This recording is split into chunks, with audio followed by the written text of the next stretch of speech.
நல்ல சமாரியன் இயேசு என்னை தேடி வந்தாரே. நல்ல சமாரியன் இயேசு என்னை தேடி வந்தாரே. பிதாசுதன் பரிசுத்தாவியின் பேராலே ஆமென். பரலோகத்தில் இருக்கிற எங்கள் பிதாவே, உம்முடைய நாமம் இஷ்டப்படுவதாக, உம்முடைய ராஜ்யம் வருக, உம்முடைய சித்தம் பரலோகத்தில் செய்யப்படுவது போல உலகத்திலும் செய்யப்படுவதாக. எங்கள் அன்பின் உணவை எங்களுக்கு இன்று தரணும். எங்கள் தீமை செய்தவர்களை நாங்கள் கொடுப்பது போல எங்கள் பாவங்களை கொடுத்தரணும். எங்களை சோதனைகளை விடாதையும் தீமைகளை எங்களுக்கு தரணும். ஆமென். அன்பிருந்த மரியே வாழ்க. ஆண்டவருடனே பெண்களுக்கு ஆசீர்வதிக்கப்பட்ட நீரே, உம்முடைய திருவயிற்றின் இயேசு ஆசீர்வதிக்கப்பட்டவரே. இப்பொழுதும் நீங்கள் வரவேற்க நீங்களும். ஆமென். ஒரு பாடலோடு ஆரம்பிப்போம். பாடலில் 207. நீங்க போதும் ஏசப்பா, உங்க சமூகம் எனக்கப்பா. நீங்க போதும் ஏசப்பா, உங்க சமூகம் எனக்கப்பா. எத்தனை இன்பமே உந்தன் சமூகமே, எத்தனை இன்பமே உந்தன் சமூகமே. உள்ளமும் உடலுமே உமக்காயேங்குதே, என் உள்ளமும் உடலுமே உமக்காயேங்குதே. நீங்க போதும் ஏசப்பா, உங்க சமூகம் எனக்கப்பா. புதுநலம் தருகிறேன், புது எண்ணெய் பொழிகிறேன். புதுநலம் தருகிறேன், புது எண்ணெய் பொழிகிறேன். கணிதரும் மரங்களாய்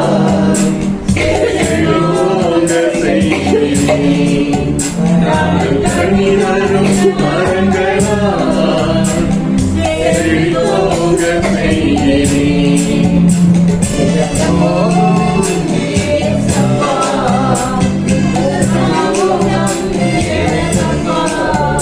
நீங்க போதும் ஏசப்பா, உங்க சமூகம் எனக்கப்பா. அப்பாவும் சந்நிதியில் எப்போ நான் வந்திருப்பேன். அப்பாவும் சந்நிதியில்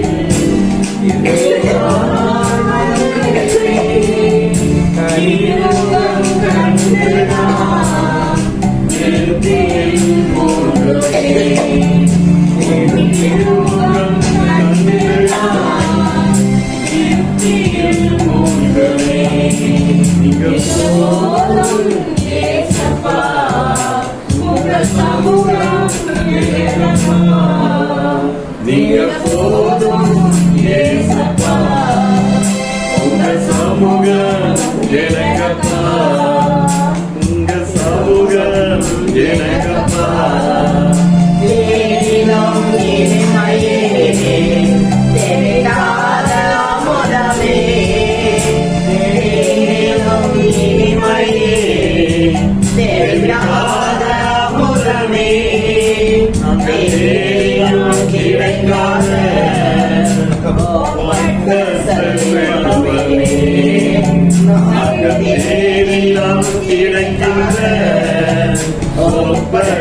செல்வமே. நீங்க போதும் ஏசப்பா, உங்க சமூகம் எனக்கப்பா. நீங்க போதும் ஏசப்பா, உங்க சமூகம் எனக்கப்பா. உங்க சமூகம் எனக்கப்பா. ஆமென். நீங்க போதும் ஏசப்பா, உங்க சமூகம் எனக்கு வேண்டும் என்று நாங்கள் சமூகத்துக்கு வந்திருக்கிறோம் ஐயா. இந்த மாதம் முழுவதுமாக எங்களை பராமரித்து பாதுகாத்து இந்த கடைசி நாளுக்குள் நீங்கள் அழைத்துள்ளீரே, அதற்காக மக்கள் நன்றி செலுத்தமானவரே. எத்தனையோ பாடுகள் போராட்டங்கள் வந்தபோது கூட நீர் எங்களோடு கூட இருந்து கலங்காதே திகையாதே, நான் உன்னோடு கூட இருக்கிறேன் என்று சொல்ற தகப்பனை வழிநடத்துவதற்காக மக்கள் நன்றி செலுத்தமானவரே. இந்த நேரத்தில் நீங்கள் ஒவ்வொருவரையும் கலந்துகள் கொள்ளுவோம். இந்த ஆராதனை வேலையிலே நாங்கள் முழு குலத்தோடு, முழு கலத்தோடு, முழு ஆத்மாவோடு, முழு வல்லமையோடு ஆராதிக்க துடிக்க மகிமைப்படுத்த எங்களை ஜெப ஆவியாய் நடத்தும் ஆவியானவர் எங்களுக்கு கற்றுத்தர வேண்டுமா கொடுக்கிறோம் அப்பா. நாங்கள் வந்தது நல்லது என்று காணத்தக்கதான கிருபை எங்களுக்கு ஊற்றுகிறாங்க. ஒரு மகிமையை பிரசனத்தால் இந்த இடத்தை நடப்போம். எங்கள் ஒவ்வொரு நிரப்ப மாட்டோம். நீங்க எதற்காக அழைக்கிறோ அதை நாங்கள் தெரிந்து கொண்டு அதன்படி செயல்பட ஒரு மகிமையின் பிரசனத்துக்குள் எங்களை நடத்தி செல்ல வேண்டுமாய் இந்த காலத்தில் செல்லுகிறோமையா. வருகிற மக்கள் பக்தர்கள் நேரத்தோடு வந்து சேர்ந்து இன்னும் முழு மனதோடு இந்த ஆராதனை கலந்து கொள்வதற்காக ஒவ்வொருவரையும் அழைத்து தொடர்வதற்காக மக்கள் நன்றி செலுத்தப்படுறேன். இந்த வீட்டை திறந்து கொடுத்த அந்த குடும்பத்தாரை விசேஷத்தை கிருதியாக நிரப்பி வழிநடத்த வேண்டுமாய் ஒரு கட்டில போடுகிறோம். இந்த இடத்துல நாங்கள் ஒவ்வொருவரும் ஒருமனப்பட்டார்களை செபிக்கும்படி ஜெப ஆவியால் எங்களை நிரப்புங்கம்மா. வல்லமையின் ஆவியால் எங்களை நிரப்புமானவை, அபிஷேகத்தின் ஆவியால் எங்களை நிரப்புமானவை. நாங்கள் அனல் மூடி எரிய விடணுமே. அப்படிப்பட்ட வல்லமை எங்களுக்குள் வந்து நாங்கள் எழும்பி பிரகாசிக்க உமது கரங்களுக்குள் எங்களை தாழ்த்துற மாட்டோம்.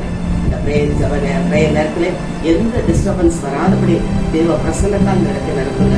உங்களுக்கு வீட்டை சுற்றி அக்கினி மதம் எழும்பட்டு மாட்டேன். நாங்கள் ஏறெடுக்கும் துதிகள், ஆராதனைகள், சோற்றுகள், வார்த்தை வெளிப்பாடு, நன்றி சாட்சிகள் ஒவ்வொன்றும் அது சமூகத்துக்கு வரும்போது அதை ஒரு சிறந்த வாசனையாக ஏற்றுக்கொண்டு எங்கள் ஒவ்வொருவரையும் அது மிகுந்த ஆசீர்வாதத்தால் நிரப்ப வேண்டுமாய் ஒரு கரங்களுக்கு புகழ்ந்து செபிக்கிறோம். நீரே எங்கள் ஒவ்வொருவரையும் பொருட்படுத்துகிறாங்க. இயேசுவின் நாமத்தில் செபிக்கிறோம் நல்ல பிதாவே.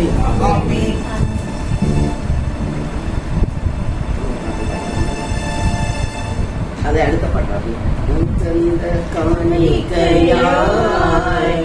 ஒப்பு கொடுத்தேனையா சுகந்த வாசனையாய் முகந்து மகிழுமையா. சுகந்த வாசனையாய் முகந்து மகிழுமையா.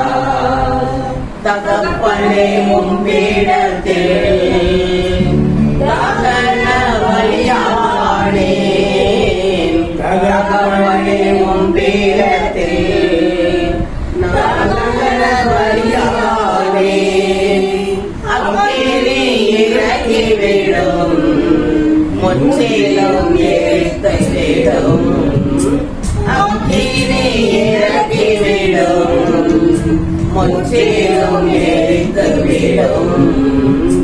உகந்த காணிக்கையாய் ஒப்பு கொடுத்தேனையா. சுகந்த வாசனையாய் முகந்து மகிழுமையா. வேண்டாத பலவீனங்கள் ஆண்டவா முன் வைக்கிறேன்.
Hallelujah.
என்னை சுகந்த வாசனையா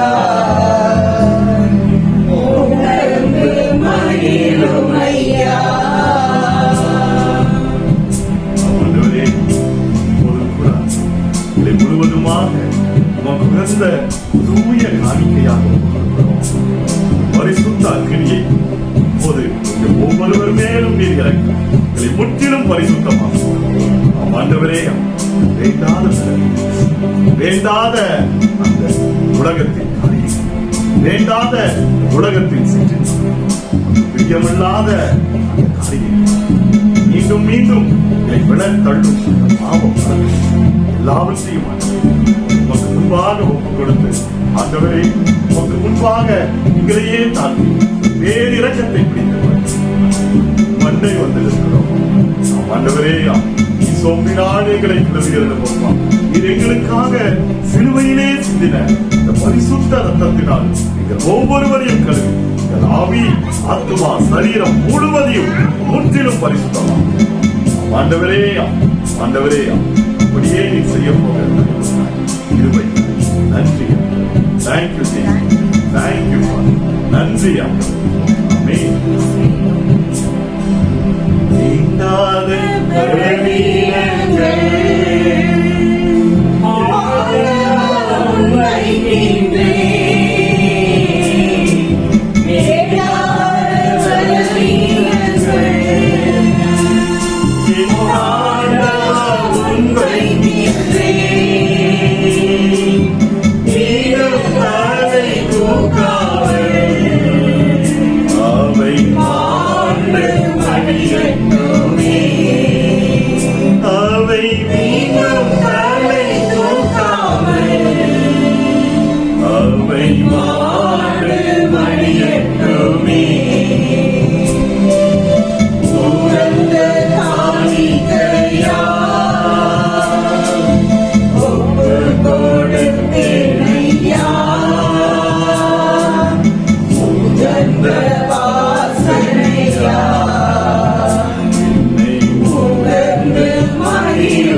எல்லோரும் ஒரே ஒவ்வொரு இறைவனின் சிறு பிள்ளைகளாக ஆண்டவர் ஒவ்வொருவரையும் பூர்த்தி செய்கிறார்.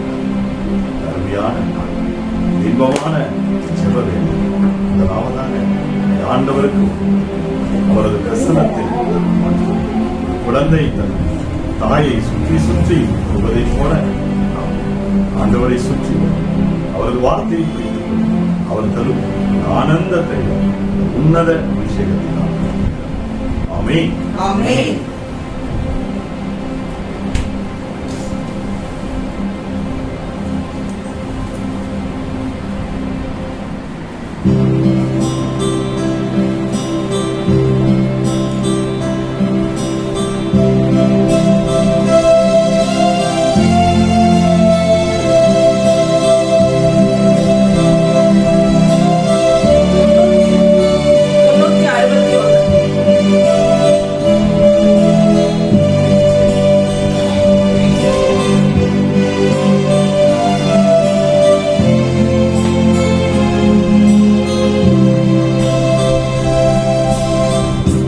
நீங்க கழுவினீரே,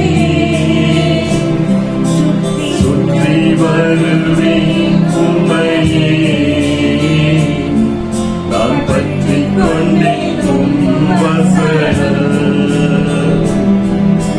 வெற்றி மேல் வெற்றி காண்பேன், நான் பற்றிக் கொண்டேன் உம் வசனம்,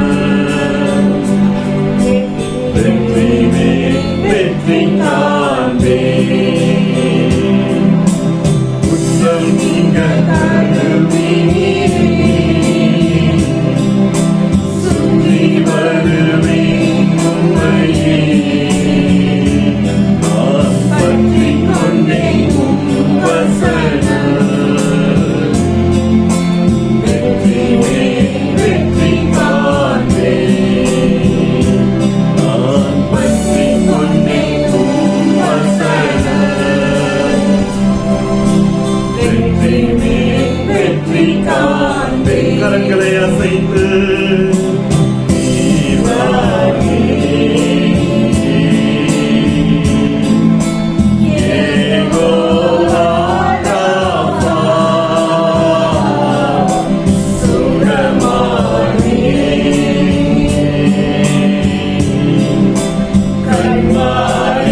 கொண்டோம் அப்பா.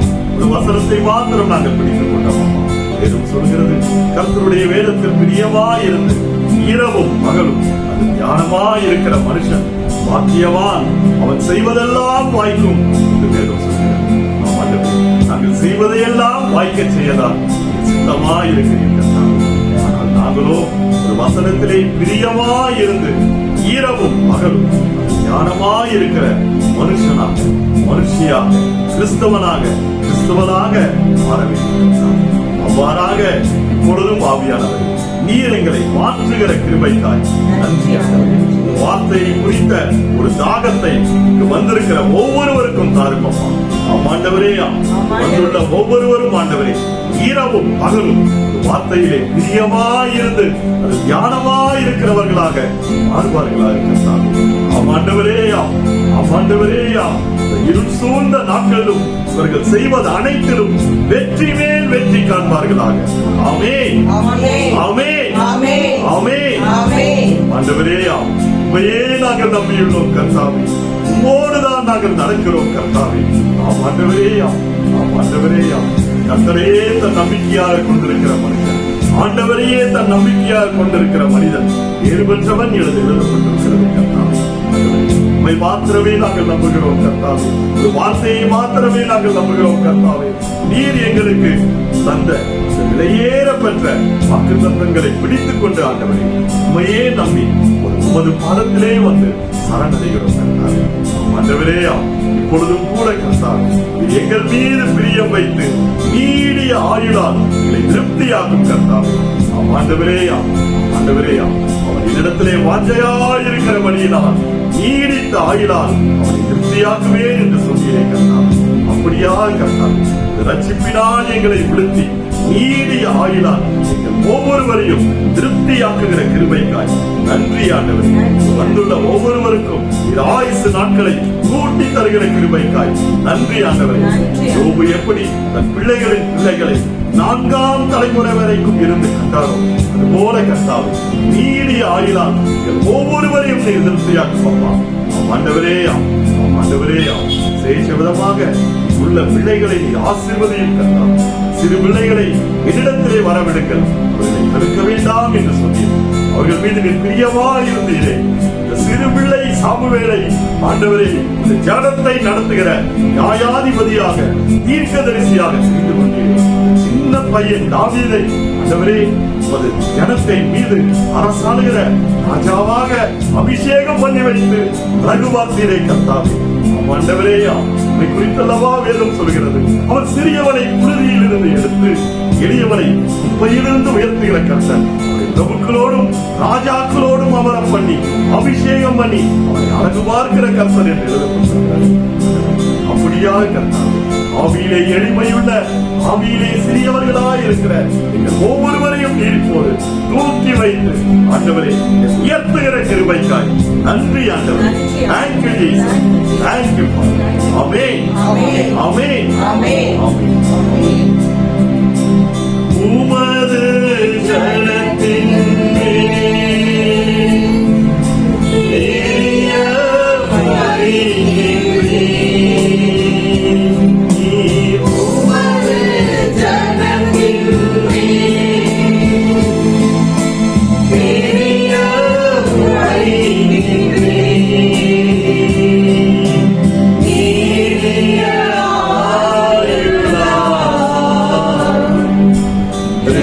Hallelujah.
கொள்ளுகிற கிருபைக்காய் நன்றி ஆண்டவரே. உருமாற்றத்தை மறுரூபமாக்கும் இப்போதும் கூட எங்கள் ஒவ்வொருவர் மேலும் நிழலிடுகிறதற்காய் நன்றி ஆண்டவரே. முகத்தின் ஒளியை எங்கள் மீது பிரகாசிக்க செய்கிற கிருபைக்காய் நன்றி ஆண்டவரே. Thank you thank you father. ஆண்டவரே, இந்த அருமையான இந்த தவக்காலத்தில் உம்மோடு கூட அதிகமாக நாங்கள் இருக்க வேண்டிய இந்த நாட்களில் உம்முடைய அந்த அன்பின் சுவாபம், உம்முடைய அந்த இரக்கத்தின் சுவாபம், உம்முடைய அந்த பரிசுத்தம், உம்முடைய அந்த நீதி ஒவ்வொருவருக்குள்ளாக உருவாக ஆண்டவரே. என் மனதை புதிதாக்கும் கர்த்தாவே. ஆண்டவரே, மனதில் உள்ள வேண்டாத கவலைகள், பாரங்கள், எதிர்காலத்தை குறித்த பயங்கள், கணக்கங்கள் எல்லாவற்றையும் நீக்கி போடும் கர்த்தாவே. ஆண்டவரே, ஆண்டவரே, விசேஷ விதமாக யெகோவா ராஃபா, இப்போது நீர் சித்தம் வைத்து நீர் அழைத்து வந்திருக்கிற ஒவ்வொருவருக்கும் ஒரு பரிபூரண சுகத்தை தாரும் கர்த்தாவே. ஆண்டவரே, அவர்கள் வியாதியிலிருந்து, அவர்கள் பலவீனங்களிலிருந்து ஆண்டவரே இப்போது ஒரு பரிபூரண சுகத்தை நீர் தாரும். நாங்கள் சுகம் பெறதானே கர்த்தாவே, நீர் அந்த ஆணி கொண்ட காயங்களை எங்களுக்காக ஏற்றுக்கொண்டு உடைய தழும்புகளால் நாங்கள் இன்றும் குணமாகிறோமே கர்த்தாவே. ஆண்டவரே, இப்போதும் கூட தெய்வீக சுகம் எங்கள் ஒவ்வொருவருக்கும் கிடைக்கட்டும் கர்த்தாவே, கிடைக்கட்டும் கர்த்தாவே, கிடைக்கட்டும் கர்த்தாவே. குறிப்பாக கர்த்தாவே, சொல்ல முடியாத பலவீனத்தினால் வந்திருக்கிற ஒவ்வொருவரையும் நீர் கண்ணோக்கி பாருங்க. ஒவ்வொருவருக்கும் தெய்வீக சுகம் நிறைவாய் கிடைக்கட்டும் கர்த்தாவே, நிறைவாய் கிடைக்கட்டும் கர்த்தாவே. நீர்தாமே எங்கள் பலவீனங்களை ஏற்றுக்கொண்டீரே, நீர்தாமே எங்கள் நோய்களை சுமந்து கொண்டீரே. உடைய கருப்புகளால் சுகமாகிறோம். போதுமான தெய்வீக சுகம் ஒவ்வொருவருக்கும் கிடைத்திருக்கட்டும் கர்த்தாவே. ஆமென், ஆமென், ஆமென், ஆமென். உருமாற்றம் அடைகிறேன்,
தெய்வப்பிள்ளை வேதம் சொல்கிறது, ஜெயம் கொள்கிறவன் எல்லாவற்றையும் சுதந்தரித்துக் கொள்வான். நம்மை பலப்படுத்துகிற கிறிஸ்துவினால் எல்லாவற்றையும் செய்யும் ஆற்றல் நமக்குண்டு. வேதம் சொல்கிறது, ஜெயம் கொள்கிறவன் எவனோ அவருக்கு மறைவான மன்னாவை புசிக்க கொடுப்பேன் என்று வேதம் சொல்கிறது. ஜெயம் கொள்கிறவன் நான் பிதாவினிடத்தில் அதிகாரம் பெற்று அவருடைய சிங்காசனத்தில் அமர்ந்ததை போல அவனும் என்னோடு கூட என் சிங்காசனத்திலே அமர்வான் என்று வேதம் சொல்கிறது. ஜெயம் கொள்கிறவனுக்கு நான் புதிய நாமத்தை தருவேன் என்று அருமையான இந்த தவக்காலம் நாவிக்குரிய கூட்டங்கள் எல்லாம் நாவிக்குரிய ஓட்டத்தை ஜெயமாய் முடிக்க அன்பு ஆவியானவர் தாமே உன்னை பலப்படுத்துகிறார், உன்னை உருவாக்குகிறார். எனவே நம்மை பலப்படுத்துகிற கிறிஸ்துவினாலே, நம்மை வெற்றி சிறக்க பண்ணுகிற இந்த கிறிஸ்துவினாலே நாம் எல்லாவற்றிலும் ஜெயம் கொள்வோமா. ஆமென், ஆமென், ஆமென், ஆமென். அன்பு கூறுகிற கிறிஸ்துவினால் எல்லாவற்றிலும் ஜெயம் கொள்வோம். ஆமென், ஆமென், ஆமென். ஆமென். ஸ்டார்ட். அப்பா உங்க மடியில தான், அப்பா உங்க மடியில நான். பாருமா,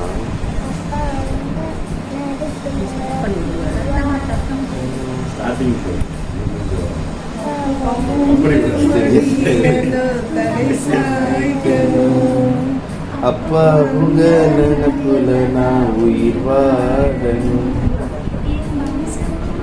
தெய்வங்கப்பா,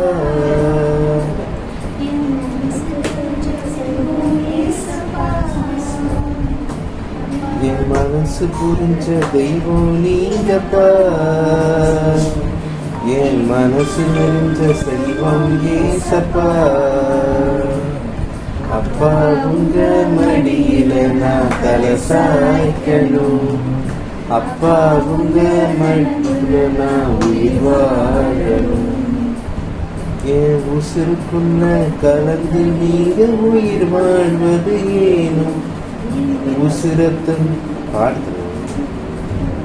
என் உசுருக்குள்ள கலந்து நீங்க உயிர் வாழ்வது ஏனும், உங்க உசுர கொடுத்த பாவிய உயிர் தந்தது.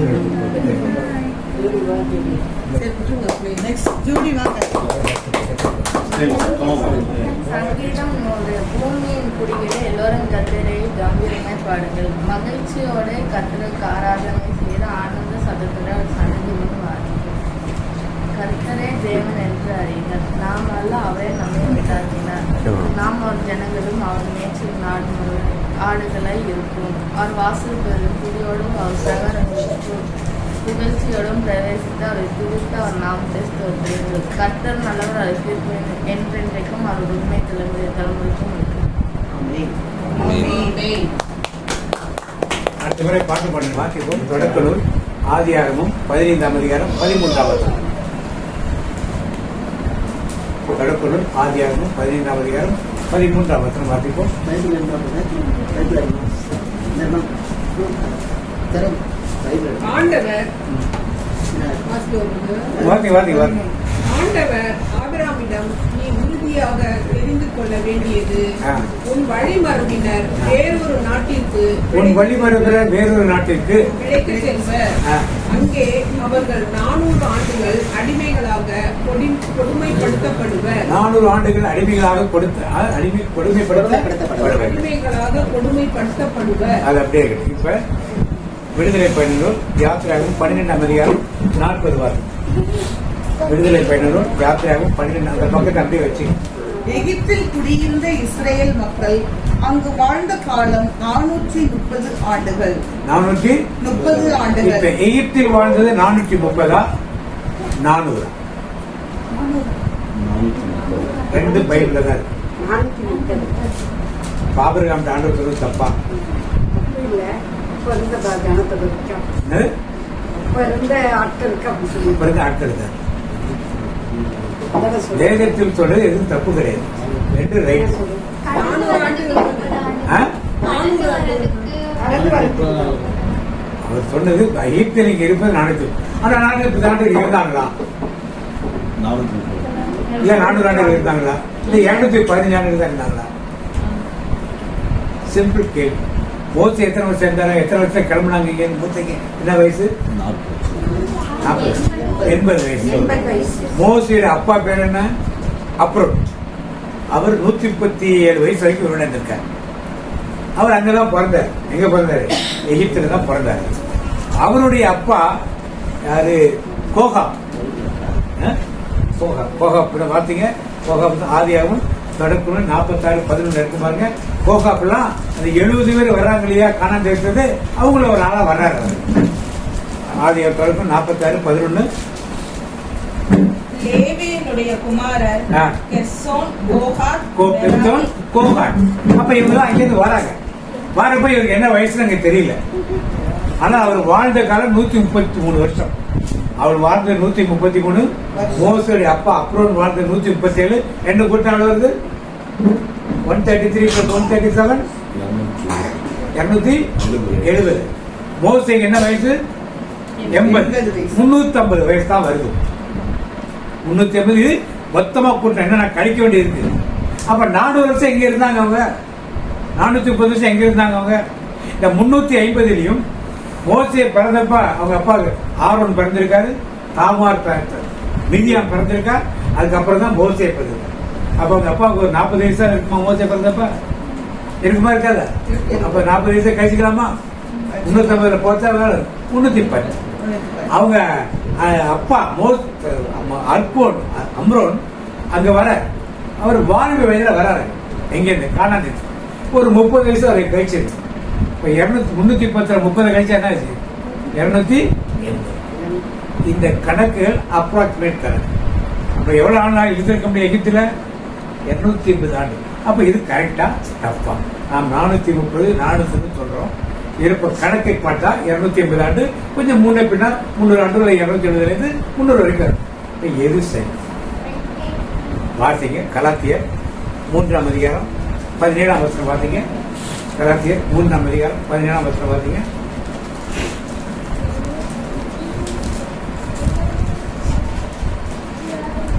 என் கருத்து இதுவே, கடவுள் ஏற்கனவே முறைப்படி செய்து முடித்த உடன்படிக்கையை 430 ஆண்டுகளுக்கு பின் வந்த திருச்சட்டம் செல்லாதிருக்க விட முடியாது. இது கிளியரா சொல்லுது. 430 வருஷம் எப்ப இருந்து? திருச்சட்டம் முறைப்படி எப்ப இது ஆரம்பிச்சது? எப்ப? 430 ஆண்டுகளுக்கு பின். உடன்படிக்கை யாரோட உடன்படிக்கை போட்டார் ஆண்டவர்? அப்ப ஆபிரகாமோட உடன்படிக்கை போட்டது வந்து நியாயப்பிரமாணம் கொடுக்கப்படுறதுக்கு எத்தனை வருஷம்? எகிப்தின் அடிமைத்தனம் 430 வருஷம் கிடையாது, 400 கிடையாது. உடன்படிக்கை ஆபிரகாமோட எப்ப பண்ணாரோ அப்பையிலிருந்து நியாயப்பிரமாணம் கொடுக்கிற வரைக்கும் எத்தனை வருஷம்? தெளிவான ஒரு சிந்தனை நமக்கு, நமக்கு இப்ப சிம்பிளா ஒரு கணக்கு, இன்னொரு கணக்கு சொல்றோம். எப்படி 215 வருஷம் தான் இருந்தாங்க. ஆபிரகாமுக்கு வயசு எத்தனை வயசுக்கு வந்தாருங்க? 75 வயசுல. எத்தனை வயசுல ஈசாக்கு பிறந்தாரு? 100 வயசுல. அப்ப எத்தனை வருஷம் இருந்திருக்காங்க கானான் தேசத்துல? 25 வருஷம். எத்தனை வயசுல ஈசாக்கு பிறந்தாரு? சரி, யாக்கோபு பிறந்தாரு. ஈசாக்கு எத்தனை வயசுல யாக்கோபு பிறந்தாரு? 60 வயசுல. எத்தனை வயசுல? 60 வயசு.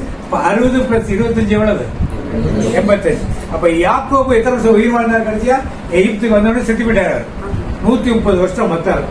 130 + 60 + 25 என்னாச்சு? 130 + 60 190 + 25 என்னாச்சு? 215 வருஷம் இங்க இருந்திருக்காங்க அவங்க. கானானிலே இருந்திருக்காங்க. மீதி 215 வருஷம் தான் எங்க இருந்தாங்க அவங்க? இதுதான் கலாத்தியர் தெளிவா சொல்றாரு. கலாத்தியர்ல உடன்படிக்கையில இருந்து நியாயப்பிரமாணம் வரைக்கும் அவர் இருந்தது. ஆனால் 430 வருடங்கள் துன்புற்றார். எப்படி துன்புற்றாருன்னு சொன்னா, ஈசாக்கு பிறந்த உடனே யார் அவனை கேள்வி பண்ண ஆரம்பிச்சது? யாரு? அதுக்கு முன்னாடி கானான் தேசத்தை சுத்தி அடைஞ்சாரு. என்ன பரதேசியா சுத்தி அடைஞ்சாரு. எங்கேயும் நிம்மதியான உட்கார். மன்னன் எகிப்தி மன்னன் பிடிச்சிட்டு போனான். எல்லா இடத்திலும் ஆபிரகாமுக்கு ஒரு பிரச்சனை இருந்து கொண்டே இருந்த. பஞ்சம் வந்தது. இப்படியே ஒரு பிரச்சனை ஆபிரகாமுக்கு நிம்மதி இல்லாத ஒரு வாழ்க்கையா சொந்த ஊர்ல இருந்து தான் இருந்திருப்பான். இங்க வந்து பரதேசியா என்ன மனைவி அடக்கம் பண்ண போறப்ப கேட்கிறான். நான் என்ன சொல்றான்? நான் அந்நியனும் பரதேசியுமாய் இருக்கேன்னு சொல்லிதான். அப்ப வரைக்கும் யார் சொல்றது? ஆபிரகாம் சொல்றது. அப்ப இத்தனை ஆண்டுகள் கானான் தேசத்தில் இருந்திருந்தாலும் எப்படி இருந்தார்கள்? அந்நியனும் பரதேசியுமாய் இருக்கிறது. சொத்தை அனுபவிச்சு நல்லவர்கள். ஈசாக்கு இடம் கிடைச்சது. அதுக்கப்புறம் யாக்கோவை பார்க்கணும். எங்க போயிட்டான்? கிடைச்சாவன் மீதியான தேசத்துக்கு மாமனார் வீட்டுக்கு போய் அங்க போய் அவன் இருந்தா நல்லா இருந்தாலும் ஏமாற்றப்பட்டான். முதல்ல ரெண்டாவது ஒரு பொண்ணை கல்யாணம் பண்ண அடுத்தது 6 வருஷம் அடிமையாக திறக்கா வேலை செஞ்சா சொல்லாம கொள்ளாம ஓடி வந்தா ஏசா நம்மளை ஏதாவது பண்ணுவான்னு பயந்தான். இப்படியான ஒரு கலக்கத்தோட ஒரு வாழ்க்கை தான் கானான் தேசத்தில் இருந்தது. 217 இதை ஒரு சில 1000வது வருடங்களுக்கு பின் இந்த பைபிள் எல்லாம் ஐரோப்பிய நாடுகளுக்கு போறப்ப பல வார்த்தைகள் அந்த காலகட்டத்தில் என்ன பண்றாங்கன்னா சரியாக ஒரு மொழிபெயர்ப்பு இல்லாமல் போயிடும். டிரான்ஸ்லேட் பண்றப்ப அந்த தேசத்து பாஷைகளுக்கு ஏற்ற மாதிரி தம்பி இங்கேருந்து பைக்ல போற ஹெல்மெட் போடாம போற பின்னால மனைவி உட்காந்து மாமா நிக்கிறார் அப்படின்னா என்ன அர்த்தம்? அதை அப்படியே டிரான்ஸ்லேட் பண்ண என்னது அங்கிள் ஸ்டாண்டிங் அர்த்தம் இருக்காது. அங்கிள் சொந்தக்காரங்க இல்லையா? ஒவ்வொரு லாங்குவேஜ்லயும் இந்த மாதிரி ஒரு சில ஸ்லாங் வேர்ட்ஸ் யூஸ்ல இருக்கும். அதை சரியான அர்த்தத்தில் டிரான்ஸ்லேட் பண்ணாம இப்படிப்பட்ட காரியங்கள் ஒரு சில பைபிள்ல இருக்குது. நீங்கன்னா நெட்ல சர்ச் பண்ணி பார்க்கலாம். நான் சொல்ற Bible Greek செப்டோஜின்டோ Bible 250 to 100 BC அப்ப எழுதின பைபிள். அதுல யாத்திரையாகமும் 12ஆம் அதிகாரம் 40வது பைபிள் இருக்கு. யாத்திரையாகவும் 12ஆம் அதிகாரம் 40வது Egypt and the land of இதுல இருக்காரு. இந்த பைபிள் கிடையாது. அந்த பைபிள் பேரு கிரீக் செப்டோஜெனிக் பேர் கிரீக் பைபிளுக்கு. நீங்க நெட்ல சர்ச் பண்ணி பாத்தீங்கன்னா அது சர்ச் பண்ணி எடுத்தது இருக்குது. அந்த வார்த்தை வாதிகம் யாத்திரையாகவும் 12ஆம் அதிகாரம் 40வது Egypt and the land of and the sojourning of the children of Israel while they sojourned in the land of Egypt and the land of Canaan கானான்ங்கிறது இந்த யூரோப்பியன் கண்ட்ரி சைடுல போன பைபிள்கள் எல்லாம் அது வார்த்தைகள் 430 years. இன்னும் ஒரு பைபிள் இருக்கு. அது எனக்கு கிடைக்கல. அந்த பைபிள் கிடைச்சா நீங்க எடுத்து பாருங்க. சமார்டன் பென்டியாப்னு ஒரு பைபிள்ல யாத்திரையாகவும் 12ஆம் அதிகாரம் 15ஆம் வருஷத்தில் கேனான் அண்ட் ஈஜிப்ட் என்று கொடுக்கப்பட்டது. ஒரு சரித்திர ஆசிரியர் பிரைவின் ஜோசபின் அவர்கள் கானானிலும் எகிப்திலும் 430 வருடங்கள் இருந்தார்கள் என்று குறிப்பிடப்படுது. இதெல்லாம் எதுக்கு சொல்றேன் அப்படின்னா, நாம் வேதத்தை ஆய்வு படிக்கிறப்ப 400 430 மோசைக்கு இவ்வளவு வயசானது இப்படி வேதத்தை படிப்பவர்கள் இதை கேட்பார். நீங்களும் நானும் இதை பத்தி கேட்க மாட்டோம். இன்னைக்கு புறையினத்து மக்கள் நிறைவேறதை படிச்சு இந்த பைபிள் இதெல்லாம் தப்பு. நேற்றைக்கு கிராமத்துக்கு போனப்ப ஒரு கேள்வி ஒரு பொண்ணு கேட்டுச்சு. அவங்க கணவன் மனைவிக்கு ஒரு பிரச்சனை. 1 மாசம் பிரேயருக்கு வந்த பிறகு அவங்களுக்கு ஆலோசனை சொல்லி எப்படி இருக்குன்னு சொல்லி நேற்றுக்கெல்லாம் ஒரு சமாதானத்தில் அந்த பொண்ணு வந்தப்ப அந்த பொண்ணுக்கு ஏன் இயேசுநாதர் என்னை கடவுள்னு வணங்குன்னு சொன்னான்னு கேள்வி. அவர் பெரிய கடவுள் தானே, பெரிய அந்த கடவுள் வணங்காத இந்த கடவுள் வணங்காத ஏன் சொன்னாங்க? என்ன பதில் சொல்லுங்க? அவர் பெரிய உலகத்தை படைச்சவர் தானே, அவர் ஏன் அந்த மாதிரி சொன்னார்? என்ன பதில் சொல்லுங்க? குடும்பத்துக்குள்ள ஒருத்தர் முருகரை வச்சு வணங்குறாரு, இவங்க இயேசு வச்சு வணங்குறாங்க. இந்த கணவர் வந்து தமிழ் கடவுள் தான் பெருசு இருக்காரு. இவங்க எப்படி அவங்க சமாளிக்கிறது? மேல சொல்லிடலாம், குழப்பத்தை நாங்கள் எல்லாம் சொல்லிடலாம். அவங்க குடும்பத்துக்குள்ள எப்படி சமாளிக்கிறது? அவங்கள்ட்ட சொல்லி அந்த தெய்வத்தை தூக்கி வெளியே போடுறது பிறகு அவர்கிட்ட ஒரு மனமாற்றம் வந்துருச்சு. ஒரு மனமாற்றம் வந்து சஸ்டெயின் ஆகணும் இல்லையா? இப்படி கேட்கிறவங்க இது மாதிரி ஒரு சில பேர் கேள்வி கேட்பாங்க. 430 வருஷம் என்ன கணக்கு இல்லையே அப்படின்னு சொல்லி பைபிளை படிக்கிறவர்கள் கேட்டார். இன்றைய கத்தோலிக்க மக்கள் நிறைய பேர் படிக்க மாட்டாங்க. பைபிளை படித்தவர்கள் ஆழ்ந்து படிக்கிறது ஒரு 10% பேர் இருப்பாங்க ஆழ்ந்து படிக்கிறவர்கள். அதுக்கு மேல படிக்க மாட்டாங்க. 80% பைபிளை தொட்டே பண்ண மாட்டாங்க, பார்க்க மாட்டாங்க. அதனால அவங்களுக்குலாம் அதை பற்றி பிரச்சனை கிடையாது. பைபிளை பற்றி பார்ப்பவர்களுக்கும் அதை தியானிப்பவர்களுக்கும் அது ஒரு காரியமாக கண்டிப்பா இருக்கும். ஆனா இப்ப எத்தனை நாள் இருந்தாங்க? 215 வருடங்கள் தான். நாங்கள் என்ன பண்ண இது மாதிரி ஆபிரகாமோட வாழ்க்கையிலே கடைசி வரைக்கும் இப்படியே ஒரு ஆபிரகாமிலிருந்து உடன்படிக்கப்பட்டது நியாயப்பிரமாணம் கொடுக்கிற வரைக்கும் இவங்களுக்கு ஒரே அடிமைத்தனமும் பிரச்சனை இதுக்குள்ளே தான் அவர்கள் என்ன பண்ணார்கள்? வாழ்ந்து கொண்டாங்க. புரிஞ்சுச்சா? இதெல்லாம் நீங்க இன்னும் நிறைய வேதத்தின் சத்தியங்கள் இது மாதிரி படித்து அறிந்து அதை மற்றவர்களுக்கு என்ன பண்ணணும்? எடுத்து ஒரு செமினரி இருக்குது. இந்த செமினரி எடுத்து என்ன பண்ணுங்க? பயன்படுத்து.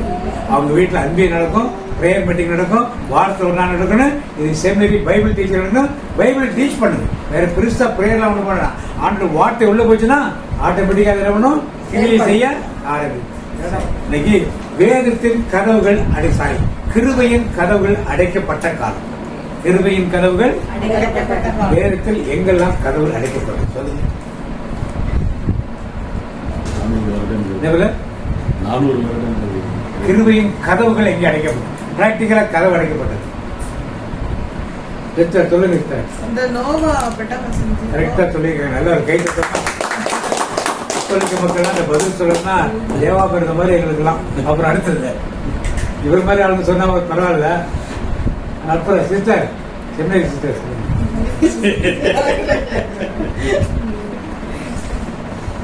வேறப்பா கதை வேறமா சொல்லுமா. ஏசப்பா வந்து ஏசப்பாவை ஏசப்பா வச்சும்போது அந்த கதவு கல்லால ஏசப்பா அடக்கம் பண்ணப்ப அந்த கல்லு அடைச்சிட்டாங்க. கதவு கேட்கிறேன். பரவாயில்ல. இந்த மத்தேயு ஏழு கண்ணி ஐயா கரெக்டா சொல்லுங்க. ஏழு கண்ணீர்ல 10 அறிவிலிகள் அது கதவை. அப்புறம் வேற சரி அது ஒரு கதவை எடுத்துக்கிறோம். அது ஒரு கதவு தான். கதவு அடைக்கப்பட்டது. ஒரு முக்கியமான ஒரு காரியம். அப்புறம் அது திறக்கப்பட்டது. அது அடைக்கப்பட்டது. அடைக்கப்பட்ட இருக்கு.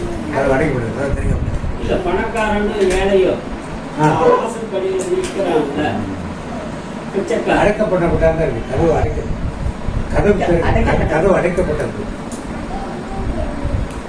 அப்புறம் வேற லோத்து சோதம் குமரவலே லோத்தை விட தூதர்கள் உள்ள இழுத்தனவர்களா கதவை அடைக்கிறார். இதன் பின்னால் என்ன ரகசியங்கள் இருக்கிறது வேதத்திலிருந்து இன்னைக்கு நாம் பார்ப்போம். பார்த்தீங்க வெளிப்பாடு திருவெளிப்பாடு 6:3 பார்த்தீங்க. இல்ல ஆதி 6:3 அது 6:1 வாசிங்க. மனுஷர் பூமியின் மேல் பெருக துவக்கி அவர்களுக்கு குமாரத்திகள் பிறந்தபோது தேவகுமாரர் மனுஷ குமாரத்திகளை அதிக சௌந்தரியம் உள்ளவர்கள் என்று கண்டு அவர்களுக்குள்ளே தங்களுக்கு பெண்களை தெரிந்து கொண்டார்கள். அப்பொழுது கர்த்தர் என் ஆவி என்றைக்கும் மனுஷனோடே போராடுவதில்லை, அவன் மாம்சம் தானே, நான் அவன் இருக்க போகிற நாட்கள் 120 வருஷம் என்றார். அந்நாட்களில் ராட்சதர் பூமியிலே இருந்தார்கள். பின்பு தேவகுமாரர் மனுஷகுமாரங்களோடே கூடுகிறதினால் இவர்களுக்கு அவர்கள் பிள்ளைகள் பெற்றபோது இவர்களும் பூர்வத்தில் பேறு பெற்ற மனுஷராகிய பலவான்களானார்கள். மனுஷனுடைய இப்ப இந்த நிகழ்ச்சி ஆண்டவர் பூமியை அழிப்பதற்கு காரணம் என்ன? காரணம் என்ன? என்ன பாவம்? தேவ பிள்ளைகள் மனுஷ பிள்ளைகளும் தெரியும். இதை பற்றி பைபிள் அதிகமாக கொடுக்கப்படல. ஆனால் யூதா மட்டும் ஒரே ஒரு காரியத்தை எழுதுறார். ஏனோக்கை பற்றி யார் எழுதுறது? யூதா 14 எடுத்து பார்த்தீங்க. திருவள்ளுவர் யூதா 14ஆம் அதிகாரம் எடுத்து பார்த்தீங்க. ஒரு அதிகாரம் தான் இருக்கும். 14ஆவது வசனம் எடுத்து பார்த்தீங்க. ஆதாமுக்கு பின் 7ஆம் தலைமுறையான ஏனோக்கு இவர்களை குறித்து இதோ ஆண்டவர் எல்லோருக்கும் தீர்ப்பளிக்க நம் பல்லாயிரக்கணக்கான தூயவர்களோடு வந்துவிட்டார். இறை பற்றில்லாதவர்கள் செய்த அனைத்து தீ செயல்களுக்காகவும் இறை பற்றில்லாத பாவிகள் பேசிய அனைத்து கடுஞ்சொற்களுக்காகவும் தண்டனை வழங்குவார் என்று முன்னுரைத்துள்ளார். யார் சொன்னது? ஆதாமுக்கு ஏனோக்கு காலத்திலே ஆண்டுடைய வருகையை பற்றி எங்கே குறிப்பிடப்பட்டது. அப்ப அவர் எதை குறிப்பிடார்? ஏனோக்கு சவுரு பரிசுத்தவான். அவர் யாரோட எடுத்துக்கொள்ளப்பட்டார்? எடுத்துக்கொள்ளப்பட்டார். அப்ப அவர் எழுதிய புத்தகங்கள் இருக்கிறது. மெயினான 2 புத்தகங்கள், புக் ஆஃப் ஏனோக் 1, பல புத்தகங்கள் அவர் எழுதியதாக சொல்லப்படுகிற புத்தகங்கள். இதெல்லாம் குறிப்பிடப்படுகின்ற காரியங்கள் என்னென்றால் என்னென்ன பாவங்கள் செய்ய நடந்தன. பிசாசானவன் என்ன செய்தான்? அவன் மனுக்குலத்தை ஆண்டவர் படைத்தார்னா மனுக்குலமே இருக்கக்கூடாது. பாவம் செய்ய வைத்தான், வெளியே தள்ளினாரு. அடுத்த மனுக்குலமே எங்க என்ன பண்ணக்கூடாது? வித்தியாசமான அவனோட குலத்தை கொண்டு வந்தான். என்ன குலம் கொண்டு வந்தான்? தேவ வானதூதர் சிறந்து போன தூதர்களும் மனுஷன் ஒன்றாம் சேர்ந்து ஒரு குலத்தை கொண்டு வந்தான். இது சாத்தியமா? கத்தோலிக்க திருச்சியில நிறைய பேர் ஏற்றுக்கொள்ள மாட்டார். வானத்தில் உள்ள அருவிகள். தோபியா கூட யாரு போனது? அவர் சாப்பிட்டாரா? சாப்பிடலையா?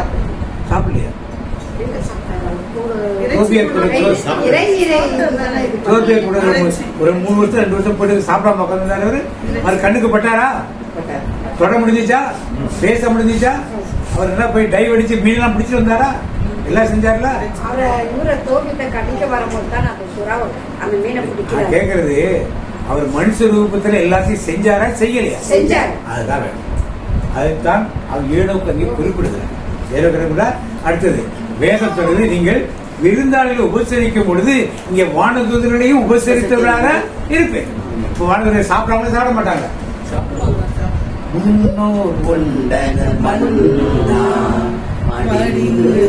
மன்னா யாருடைய சாப்பாடு? யார் சாப்பிடுறது சாப்பாடு?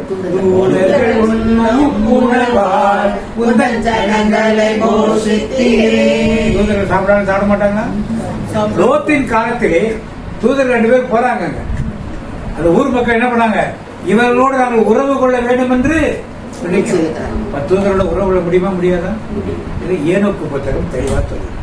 ஒருவேளை பைபிளை கம்பேர் பண்ண காலத்துல இதெல்லாம் வந்து ஒரு நாட் பாசிபிள், அன்ரீசனபிள் நினைச்சாங்க தெரியல. இதை பைபிள்ல வைக்க. ஆனா இதெல்லாம் நான் படித்து அறிந்துக்கிறேன்னா அந்த காலம் திருப்பி வருது. இந்த காலம் திருப்பி ஒருவேளை இந்த தம்பி மாதிரி ஆளுங்களுக்குலாம் தெரிஞ்சிருக்கலாம். ஐடிபியில் உள்ளவங்க, ஐடிபியில் உள்ளவங்களாம் கிடையாது. ஆர்டிபிஷியல் இன்டெலிஜென்ஸை பத்தி உண்மையான நாலேஜை பத்தி தெரிஞ்சவங்களுக்கு இதெல்லாம் இருக்கும். அப்ப அவர் ஆண்டவர் பேழையை 120 வருஷம் கிருபையின் காலத்தை கொடுத்தார். 120 years. அதுக்குள்ள நீ மனமாறினா உண்டு, இல்லைன்னா அவ்வளவுதான். வேலையை கட்ட சொன்னார். 120 வருஷம் போய் பிரசங்கிட்டே வராரு. யாரு? எத்தனை பேர் உள்ள வந்தாங்க கடைசி பணியில? ஆடு மாடு நாய் பூனை ஓனா எல்லாம் உள்ள வருது. யார் வரல? நோவாவோட கூட பிறந்தா இருந்திருப்பாங்க இல்லையா? நோவா மனைவி கூட பிறந்தா இருந்திருப்பாங்க இல்லையா? 3 பிள்ளைங்களுக்கு கல்யாணம் பண்ணியிருக்காரு. சமந்தார் வீட்டா இருந்திருப்பாங்க இல்லையா? அவர்கள் கூட என்ன பண்ணல? அப்ப நோவா அவளுக்கு மழை எதற்கு பெஞ்சது கிடையாது. மழை எதற்கு பெஞ்சது? எல்லாம் வானத்து பணியினால் தான் பண்ணிட்டு இருந்தாங்க. மழை பெய்தது கிடையாது. அப்ப ஏனோக்கு இதெல்லாம் முன்குறித்து அங்க ஆளு எழுதி வைத்திருக்கிறார். அவங்களுக்கு தெரிஞ்சிருக்கும், சொல்லாம இருந்திருக்க மாட்டார். ஆபிரகாம் சாரி நோவா இதெல்லாம் மக்களுக்கு சொல்லி இருப்பார். மக்கள் அதெல்லாம் நம்ப இருக்க மாட்டார். இன்றைக்கும் ஆண்டோட வருகை வரப்போகுதுன்னு சொல்றப்ப யார் என்ன பண்ண மாட்டாங்க? 2000 வருஷமா தான் சொல்லிட்டு உட்காந்துருக்காங்க. இந்த பெண்கள் கொஞ்சம் வேற வேலை கிடையாது. சொல்லி பயந்துட்டே உட்கார்ந்து இருப்பேன். நாம் என்ன பண்ணுவோம்? கொண்டாடுவோம் கொண்டாடுவோம் கவலைகள் மறந்து நாம் பாடுவோம். கொண்டாடுவோம் கொண்டாடுவோம் கவலைகள் மறந்து நாம் பாடுவோம். இயேசு ராஜா வந்திருக்கிறார், எல்லோரும் கொண்டாடுவோம், கைதட்டி நாம் பாடுவோம். இப்படித்தான் வாழ்க்கை வாழ்ந்துட்டு, இப்படித்தான் நம்முடைய சபைகள் நம்மை தயார் செய்யட்டு. நேற்று மயிலாடுதுறை ஸ்டேஷன்ல ட்ரெயின் 12:10 வரும். 11:50 சொல்லிட்டு இருக்கான். மண்ணை எக்ஸ்பிரஸ் 1வது பிளாட்பாரத்தில் இன்னும் 5 நிமிடத்தில் வந்துருக்கோம். மணி 12 ஆச்சு. திருப்பி அதையே சொல்றான். அதே சொல்லிட்டு 12:10 ஆச்சு. 12:35 வரும்னு சொல்றான். அப்படி சொல்லிட்டே உட்காந்து 25 நிமிடம் சொல்லியிருப்பான். அது மாதிரி வருகையை பற்றி சொல்லிக் கொண்டே இருக்கணும். எப்ப வரைக்கும்? கிளம்பின பிறகு சொல்லுவானால சொல்ல மாட்டான், முடிஞ்சு போச்சு. அது மாதிரி வருகை பற்றி இன்றைக்கு கதவுகள் அடைக்கப்படும் காலம் இது. கிருபையின் கதவு எது வரைக்கும்? 120 வருஷம் தான். உங்களுக்கு நல்லா வாழ்ந்தா உங்களுக்கு என்ன ஆயிடுச்சு புரியுது? ஆயுட்காலம் 70 வலிமையுடையோருக்கு 80 வேதம் சொல்லுது. ஆனா ஆதி காலத்தில் ஆண்டவர் லோவாவின் காலத்தை 135 காலத்தை 120 வருடங்கள் கொடுத்தார். நல்ல தெம்பா இருக்கணும், அவ்வளவுதான் இருக்க முடியும். அதுக்கு மேல தெம்பா இருக்க முடியாது. மற்ற உதவி வருத்தங்கள் கஷ்டங்களோட நாம் ஒரு வாழ்க்கையை வாழ வேண்டியிருக்கும். அப்ப இங்கே 120 வருடங்கள் கொடுத்துட்டார். மனம் மாறவில்லை. எத்தனை பேர் மாறாங்க? குடும்பமா பேழைக்குள் 8 பேர் நுழைந்தனர். குடும்பமாய் பேழைக்குள் 8 பேர் நுழைந்தனர். கர்த்தரு மறவாமல் நினைவு கூர்ந்தாரே. கர்த்தரு மறவாமல் வந்து விடு, நுழைந்து விடு, இயேசு ராஜாவின் வேலைக்குள். எங்க வரணும்ப்பா? எல்லாரும் கோயிலுக்கு வந்தா போதும் நினைக்கிறேன். ஆண்டவர் எங்க இருக்காரு? எது ஆலயம்? எது ஆலயம்? இந்த ஆலயத்தை மறந்துடுற எல்லாரும். இந்த ஆலயத்தில் வந்தோம், அந்த கோயில் இருந்தா பிள்ளை நோய் சோமாகும். இந்த கோயிலுக்கு போனா பிள்ளை பிறகு, அங்க போய் தொட்டில் போட்டா பிள்ளை பிறகு, இங்க போய் பூட்டு போட்டா வீடு கிடைக்கும், அங்க போய் தாய்கறி கட்டினா கல்யாணம். ஆமா, எங்க ஊர் கோயிலுக்கு வர்றாங்க, பிள்ளைகள் வாந்தி பீதி விளக்கு சோமாத்தது சபத்தியார். ஏன்னா ஆண்டவரால் சோம்படுத்த முடியாது அப்படின்னு நம்பி மாறா நம்பிக்கை அவனுக்கு இருக்குது. எங்க ஆண்டவர் கருத்துல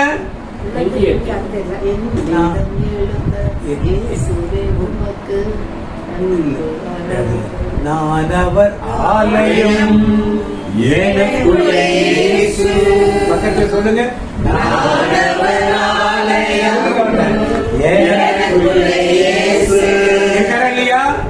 அவர்கிட்ட பேசாம பேச முடியாதா? இதான் பழைய ஏற்பாட்டின் காலத்து தேவாலயத்தில் மட்டும் நினைத்திருந்தார். இப்ப எங்க இருக்க விருப்பப்படாது. நாம் உணராமல் கோயில் கோயிலாக கோயிலுக்கு போக வேண்டாம் நான் சொல்லுவேன். சபையார் அனைவரும் 2-3 கோயில் போய் சபையார் கூடி ஆண்டரை ஜெபிக்கணும். அது வேண்டாம்னு சொல்லல, அது கோயிலுக்கு போக வேண்டாம்னு சொல்லல. ஆனா உனக்குள்ள இருக்கும் ஆண்டவர் என்ன சொல்ல, எனக்குள்ளே இருக்கின்ற என்றும் பெரியவரே, எனக்குள்ளே இருக்கின்ற நான் அறியாததும் எனக்கு எட்டாததும், நான் அறியாததும் எனக்கு எட்டாததும் ஆன பெரிய காரியம் இருக்காங்க நமக்குள்ள. அந்த முதல்ல அந்த கான்செப்ட் நமக்குள்ள கோயிலுக்குள்ள செருப்பு போடாம போலாம். கோயில போய் செருப்பு போடுறீங்களா? போட்டு போடாம ஏன் ஏன் ஏன் உடம்புல ஆலயம், ஆண்டவருக்கு ஆலயம் இருக்கா இல்லையா? நீங்க ஆலயம் தானே? நீங்க செருப்பு போடலாமா? செருப்பு போடலாமா?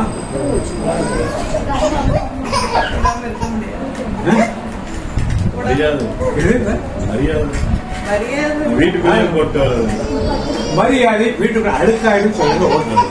இது பரிசு பையன் உடம்பு பரிசு இல்லைன்னு சொல்றீங்களா? நீங்க செருப்பு போட்டு போனா என்ன சொல்லுவாங்க? இப்ப உங்க வசதி தான் ஒண்ணு, வசதி எல்லாம் ஒண்ணா?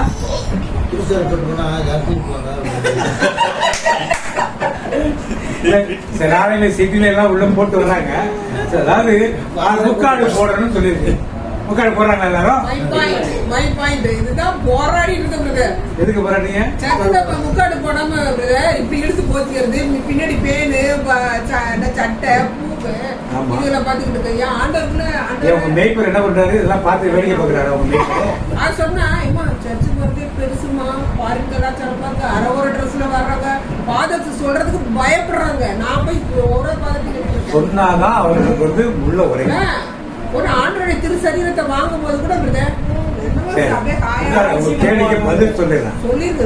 ஏற்கனவே சொல்லியிருக்கேன், நீங்க வரல, திருப்பி சொல்லிடுறேன். அதாவது கிரேக்க கலாச்சாரத்திலே குறை இனத்து தெய்வங்கள் எல்லாம் பெண் தெய்வம். எல்லா தேசத்தையும் பார்த்தா பெண் தெய்வங்கள் தான் மூலம் முக்கியம். நம்முடைய திருச்சபையில இயேசுவோட யாருக்கு முக்கியத்துவம்? அதே மாதிரி சீன தேசம், கிரேக்க தேசம் எல்லாம். கிரேக்க தேசத்துல நிறைய மாதிரி அஸ்துரத்து மாதிரி நிறைய தெய்வங்கள்.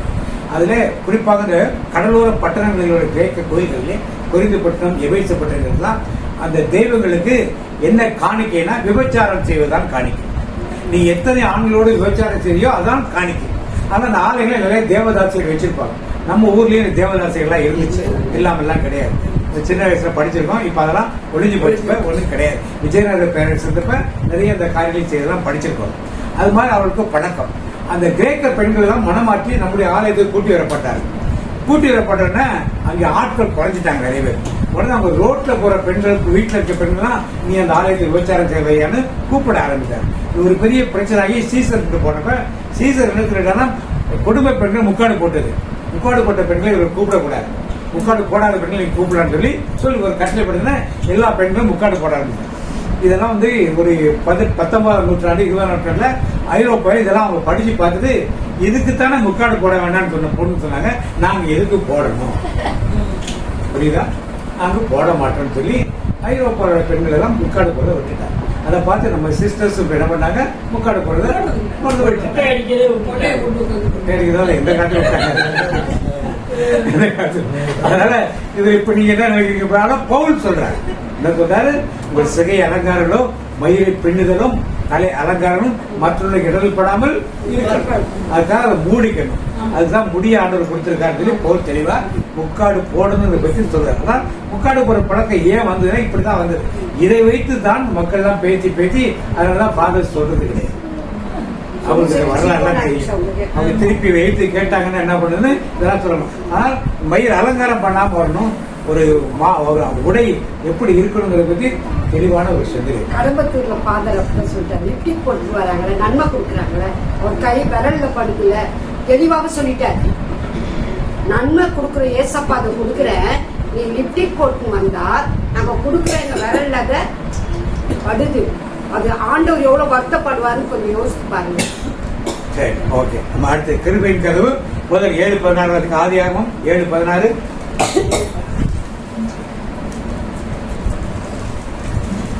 சீக்கிரம்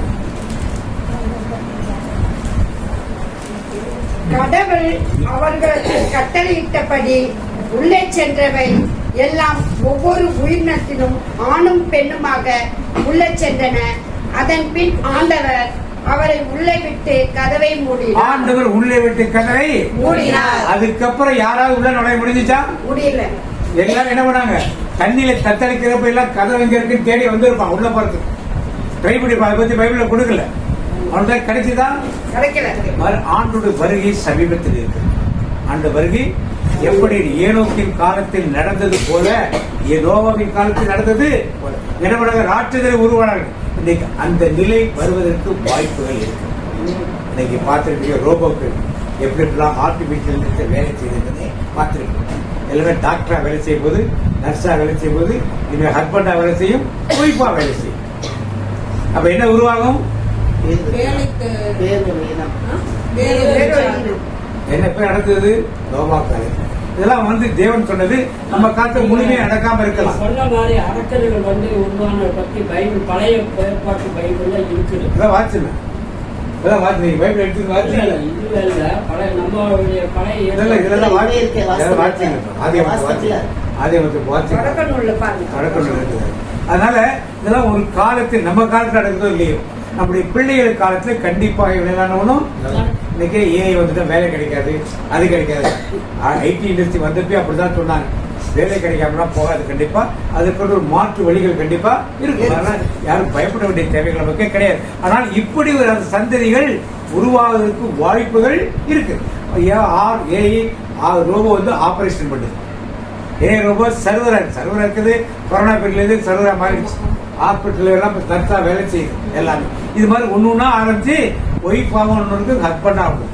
ஒரு காலகட்டத்தில் மனிதர்கள் இதை திருமணம் செய்ய வருவார். அதாவது எதிர்காலத்தில் இதுதான் நோவா ஏனோக்கின் புத்தகத்தில் சொல்லப்பட்ட ஒரு சில காரியங்கள். அந்த காரியங்கள் மீண்டும் என்ன பண்ணும், நடக்கும் பொழுது யார் ஆண்டோட வருகை, ஆண்டோட வருகை பற்றி நிறைய பேர் சொல்லி. ரகசிய வருகைனா என்ன, மேகங்கள் வருகிறான், பகிரங்க வருகைனா என்னன்னு நிறைய சந்தேகம். ரகசிய வருகை பற்றி நிறைய பேருக்கு ஒரு சரியான ஒரு தீர்வு வேதத்தில் இல்லாத சொல்ல முடியும். ஆண்டோட மேகங்களோட வருது, நாம் எதிர்கொண்டு போவது ஆண்டோட சில ரகசிய வருகைன்னு சொன்னாங்க. யாரெல்லாம் போறாங்க தெரியாது ரகசிய வருகை. ஆனால் அந்த வருகை போன பிறகு 3 வருஷம் எது உபத்திர காலம், அதுக்கப்புறம் 3 வருஷம் மகா உபத்திர காலம், அதுக்கப்புறம் ஆண்டவர் பகிரங்க வருகை. இந்த பகிரங்க வரும் பொழுது உலகமே அவர் எதிர்ப்பு பண்ணோம். என்ன காரியம் போய் செய்யறாங்க, நெட்ல நிறைய பாக்குறவங்களுக்கு தெரியும். ஏலியன்ஸ் பத்தி ஒரு கதையை சொல்லிட்டே வராங்க. ஏலியன்ஸ் பத்தி ஒரு கதையை நாசாவும் அதை பத்தி வாயவே திறக்கிறேன். ஆனா மற்றவெல்லாம் ஏலியன் சிப் 3-1 ஹைட்ரஸ் ஏலியன் சிப் தான், அது ஏலியன் நினைச்சு தான், அது ஏலியன் கூட தினமா உட்காந்து டின்னர் சாப்பிட்டாரு, அதை சாப்பிட்டாரு. ஏலியன் படங்கள் நிறைய போட்டு வர எதை காமிக்கிறார்கள், உலக நாடுகள் அனைத்தும் ஆண்டவர் வர்றப்ப ஏலியன்ஸை எதிர்கொண்டு போறவங்க சண்டை போடுறதுக்கு மாதிரி உலக நாடுகள் எல்லாம் ஒன்னா சேர்ந்துரும். India, China, Russia, America, Israel, Iran எல்லாம் ஒன்னா சேர்ந்து யாரை எதிர்க்க போகும்? அற்புதம் யுத்தம் மாதிரி நடக்க போகும். என்ன சொல்லுவாங்க? ஏலியன் வந்துட்டான். எதுக்கு வந்துட்டான்? உலகத்தை பிடிக்கும். வாங்க எல்லாரும் சண்டை உலகமே ஒன்னா சேர்ந்து யார் கூட சண்டை போட போவா? ஆனா ஆளும் சண்டை போட்டு நிக்க முடியாது. அவர் உலகத்தை ஆள போகிறார். இதெல்லாம் வந்து பார்த்து கான்செப்ட் வைஸ் ஒருவேளை நான் சொல்றது ரொம்ப ஏழியா இருக்கலாம்.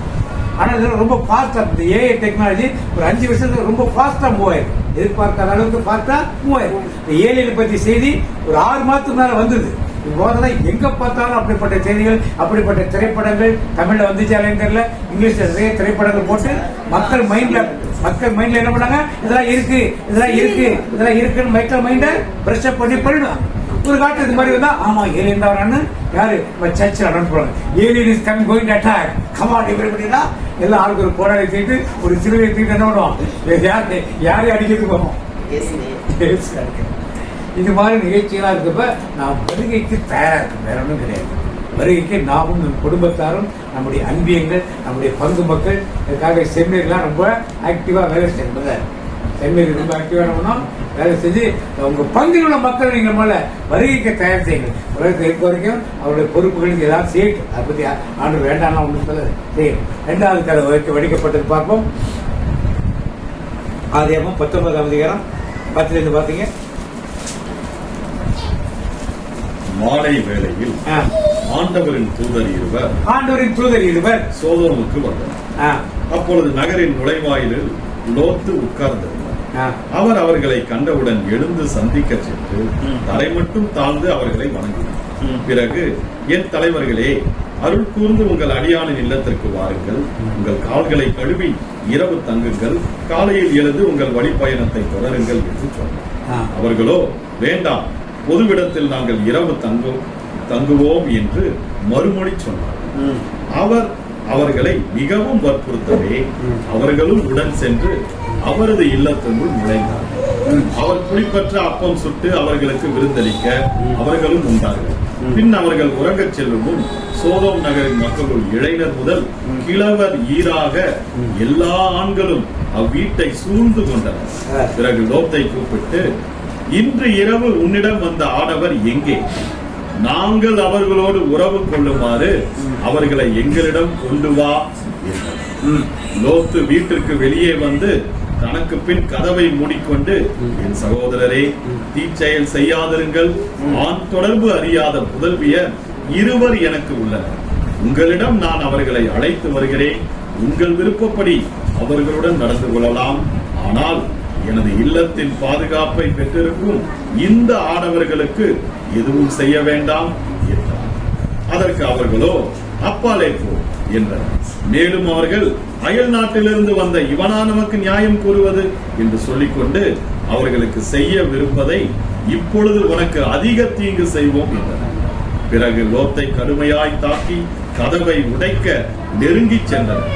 அவ்வேளையில் அந்த ஆடவர் தம் கைகளை நீட்டி லோத்தை பிடித்து வீட்டுக்குள் இழுத்து கதவை பூட்டிக் கொண்டனர்.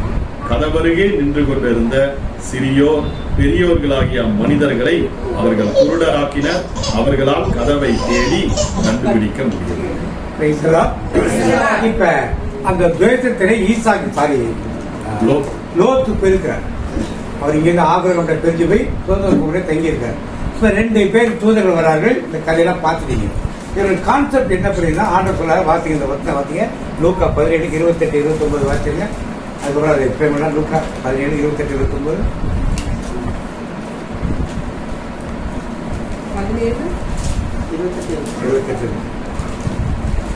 அவ்வாறே லோத்தின் காலத்திலும் நடந்தது. மக்கள் உண்டார்கள், குடித்தார்கள், வாங்கினார்கள், விற்றார்கள், நட்டார்கள், கட்டினார்கள். லோத்து சோதோமை விட்டு போன நாளில் விண்ணிலிருந்து பெய்த தீயும் கந்தகமும் எல்லோரையும் அழித்தன. மானிட மகன் வெளிப்படும் நாளிலும் அப்படியே நடக்கும். இப்ப என்ன நடக்குது? அங்க ஓரினை சேர்க்கை, ஓரினை சேர்க்கை, இன்னொன்னு சாப்பாடை வேஸ்ட் பண்ற ஒரு கூட்டம். எங்க? சோதோம் குமரை செழிப்பான இடம். சாப்பாடு வேஸ்ட் பண்ற 2 பாவங்கள் இருக்கு. ஒன்று ஓரினை சேர்க்கணும்னு சாப்பாடை வேஸ்ட் பண்ண. இன்னைக்கு ஹோட்டல்ல போய் உட்காந்து பாருங்க. நீங்க ஒரு நாளைக்கு ஒரு ஹோட்டல்ல போய் உட்காந்து பாருங்க. எவ்வளவு சாப்பாடு இந்த தட்டில் மீதி வச்சுட்டு போறாங்கன்னு பாருங்க. எத்தனை ஏழைகள் அந்த சாப்பாடு இல்லாம இருக்காங்கன்னு யோசிச்சு பாருங்க. இன்னைக்கு சாப்பாடை வேஸ்ட் ஆக்குறது அதிகமாயிடுச்சு, ரொம்ப அதிகமாயிடுச்சு, ரொம்ப அதிகமாயிடுச்சு. சாப்பாடை வேஸ்ட் பண்ணுது. நான் காத்து கொடுக்குறேன், உங்களுக்கு என்ன வந்து தான் கேள்விக்காக அது சாப்பாடு வேர்த்தனம் பண்ணக்கூடாது எண்ணங்கள். இது ரெண்டாவது ஓரினை சேர்க்கை திருமணங்கள் பல தேசங்களிலே அங்கீகரிக்கப்பட்டிருக்கிறது. பெண்ணும் திருமணம் செய்துள்ளலாம், ஆணும் திருமணம் எப்ப நடந்தது? லோத்து காலத்தில் நடந்ததை மீண்டும் அது ஆண்டுதான், அதை நினைத்துக் கொள்ளுங்கள். அப்ப கிருபையின் கதவு எப்ப அடைக்கப்பட்டது? தூதர்கள் வீட்டுக்கு லோத்தின் வீட்டுக்குள்ள வந்து அடைச்சிட்டாங்க. அப்ப தூதர்கள் உனக்கு வேண்டிய உறவு யாரா இருக்காங்களா கேட்கிறாரு. அதுக்கப்புறம் ஏன் லோத்தின் கூட பிறந்தவங்க இருக்காங்க, ஏன் லோத்து கூட பிறந்தாங்க ஏன் கிடையாது? நான் லோத்தின் மனைவி கூட இருந்தாங்களா தெரியல. அதாவது சொந்தக்காரங்க தெரிஞ்சவங்க யாராவது இருக்காங்களா இன்னும் தெரியல. லோத்தின் பிள்ளைகளுக்கு திருமணமா அதாவது சம்பந்தார் யாரும் இருக்க மாட்டாங்க, நண்பர்கள் யாரும் இல்லைன்னா. எப்படி நோவா காலத்துல யாருமே உள்ள வரலையோ இந்த குடும்பத்தினுடைய எதிரே 4 பேர் மட்டும் வெளியே புறப்பட்டார். அது போகல, தாமதித்துக் கொண்டே இருந்தார்கள். தூதர் பிடிச்சு கொண்டே என்ன பண்ண வெளியே கிருபையின் கதவு அடைக்கப்பட்டது. அத்தோடு அந்த ஊர் மக்கள் எல்லாம் நடக்கிறார்கள் அழிந்து கொண்டு. இப்படித்தான் மனுமகளை வருகை என்னவனும் இன்றைக்கும் ஓரினை சேர்க்கை எல்லா தேசங்களிலும் பரவி கொண்டு வருகிறது. Officially living together. சென்னையிலாம் லிவிங் டுகெதர் ரொம்ப காமன். ஒரு ஆணும் பெண்ணும் இருப்பாங்க, திருமணம் செய்ய மாட்டாங்க. நாங்க பிடிச்ச வரைக்கும் ஒன்னா இருந்துப்போம், பிடிக்கலன்னா பிடிக்க விளையாட போய்ப்போம், வேற பண்ணிட்டு போய்ப்போம், அதை முடிஞ்சு போச்சு. இதெல்லாம் கல்ச்சர் வந்து இன்னைக்கு சர்வ சாதாரணமாக இன்றைக்கு நடந்து கொண்டிருக்கும் ஒரு காரியங்கள். எதை காட்டுகிறது என்றால் ஆண்டு சொன்னார், எதை நோக்கி போறோம்? நாம ஆண்டு வருகையை நோக்கி போகிற முதல் எச்சரிக்கை. அது அசூசியப்படுவதற்கு ஒண்ணும் கிடையாது. இப்படி கேவலமான வாழ்க்கையை நினைக்கிறதில்லை. இதெல்லாம் தேவனுடைய வருகைக்கு அடையாளங்களாக இருக்கிறது. நாம் தயாராக என்ன பண்ணணும்? 32 பாத்தீங்க, 32 அதே தம் உயிரை காக்க வழி தேடுவோர் அதை இழந்து விடுவார். லோத்தின் மனைவியை எடுத்துக் கொள்ளுங்கள். தம் உயிரை காக்க வழி தேடுவோர் அதை இழந்து விடுவர், தம் உயிரை இழப்பவரோ அதை காத்துக் கொள்வர். ஏன் லோத்தின் மனைவி நினைத்துக் கொள்ளுங்கிறார்? லோத்தின் மனைவி என்ன பண்ணா? திரும்பி பார்க்காம போன்னு சொன்னார்.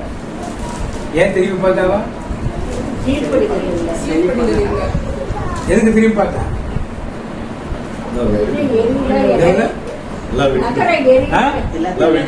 செழிப்பான பிரதேசம், வளமையான வாழ்வு. ஐயோ இவ்வளவு செழிப்பா இருக்கே. அந்த சாக்கடல உப்பு பக்கெட் அள்ளிட்டு வந்தா போதும். உப்பு அது தண்ணி கிடையாது, அவ்வளவு உப்புங்க. எடுக்கிறது ஆள் கிடையாதாங்க. சாக்கடல் பக்கத்துல இருக்கவங்களுக்கு செழிப்பான இடம், வளமையான வாழ்வு. இதை விட்டுட்டு போறவே நினைச்சா பல்லவ வாழ்வு கிடைக்க போல நினைக்கல, இதை தப்பிச்சு போறமே நினைக்கல. இன்னைக்கு நாமும் உலகத்தை திரும்பி பார்த்தா யாரா மாறிடுவோம்? அவளை மாறுதான். அதனால என்னாச்சு? அவருடைய 2 பிள்ளைகள், பொம்பளை பிள்ளைகள் என்ன பண்ணாங்க? அப்பனோடு உறவு கொண்டு பிள்ளைகளை பெற்றாங்க. கோத்திரம் இல்லை, மோவாப், அம்மோனியா. இதெல்லாம் தெரிஞ்சிருக்கணும் நமக்கு. அவருடைய நிலை என்னாச்சு? கடைசியா லோத்தோட நிலை என்னாச்சு? யாரோட ஈக்குவலா இருக்க வேண்டிய ஆள் அவரு. என்ன நிலைமைக்கு பெற்றார் பார்த்தீங்கன்னா கடைசியா இந்த வளமையை தேடி போனார். ஆண்டவர் தேடி போகிறார், வளமையை தேடி போனார். ஆண்டவர் எச்சரிக்கை கொடுக்க நோவாயை வைத்து ஒரு எச்சரிக்கை, லோத்தை வைத்து ஒரு எச்சரிக்கை. கிருபையின் கதவு மூடப்பட்டுச்சுன்னா அதெல்லாம் எல்லாம் ஓவர். அதுக்கப்புறம் நீங்க ஒண்ணு செய்யவே முடியாது. 3வது வார்த்தை மத்திய நிச்சயதி 25 12 அதிகாரம் வார்த்தை 25 1 வார்த்தை 1 வார்த்தை.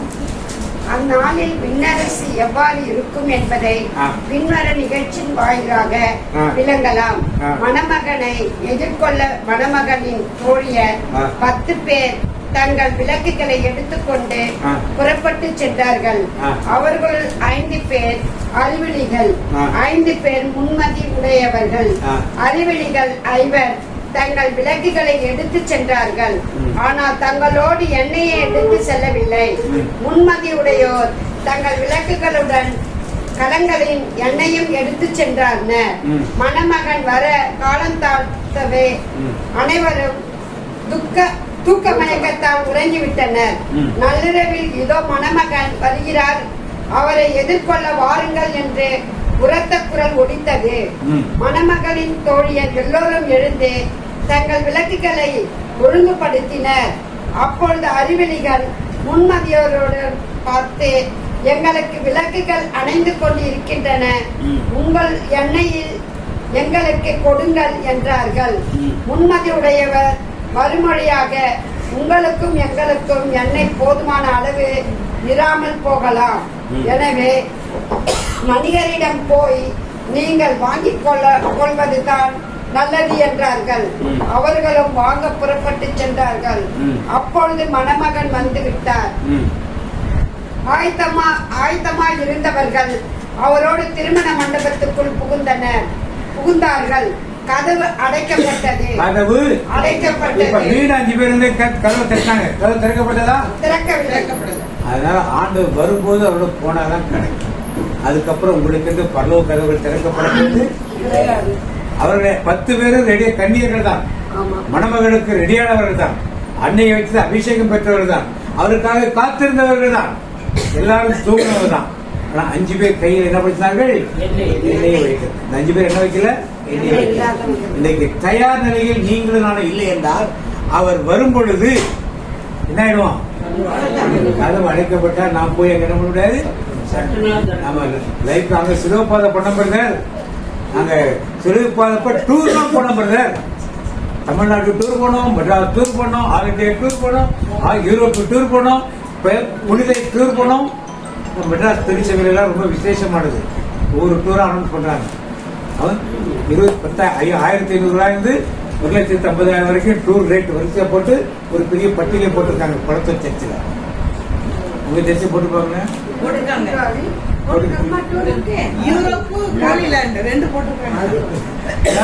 கோயில என்ன எடுத்துப்பா? டூரிஸ்ட் டூர் ஏற்பாடு. என்ன பேரு அவனுக்கு? டூர் கைடு இல்ல, வச்சு நடத்துறவங்களுக்கு டிராவல்ஸ் மாதிரி டிராவல்ஸ் மாதிரி சர்ச் எல்லாம் மாறிட்டு இருக்குது. இப்ப ஆண்டவர் கதவை அடைக்க போகிறார். நீங்களும் நானும் இன்னும் தயாராக இருக்கிறோம். வேதத்தை படித்திருக்கிறோம், அபிஷேகம் பெற்றிருக்கிறோம். எல்லாருக்கும் அபிஷேகத்தை கடைசி வரைக்கும் என்ன பண்ணணும்? காத்துக்கொள்ள வேண்டும். ரட்சிப்பை பெற்றுக் கொண்டால் மட்டும் பத்தாது. காத்துக்கொள் காத்துக்கொள், பெற்றுக்கொண்ட அபிஷேகத்தை காத்துக்கொள், காத்துக்கொள், காத்துக்கொள், பெற்றுக்கொண்ட அபிஷேகத்தை காத்துக்கொள். அதனால ரட்சிப்பு என்பது ஒரு நாள் நடக்கிற காரியம் இல்ல. பாவத்திலிருந்து மீட்கப்பட்டது ஒரு நாள். மீண்டும் மீண்டும் பாவத்தை விழுந்து கொண்டிருக்கிறோம். ஒவ்வொரு நாளும் விடணும். என்ன பண்ணும்? ஒவ்வொரு நாளும் பிரசன்னம் ஓடி ஒவ்வொரு நாளும் அது தேவை நமக்கு. ஏதோ ஒரு நாள் வாங்கிட்டு நான் பிரசிக்கப்பட்டேன்னு சொன்னதுக்கு இல்லை, மீட்பை பெற்றுட்டு நான் பருவத்தை படித்தது. ஒவ்வொரு நாளும் உடலில் உயிர் இருக்கும் வரைக்கும் நாம் அதை பெற்றுக்கொள்ள வேண்டிய அவசியம் இல்லை. 3 கதவுகள் அடைக்கப்பட்டதை பார்க்கும். இன்னொரு கதவை பார்ப்போம். லூக்கா நற்செய்தி 13:25. சீக்கிரம் வாசிங்க.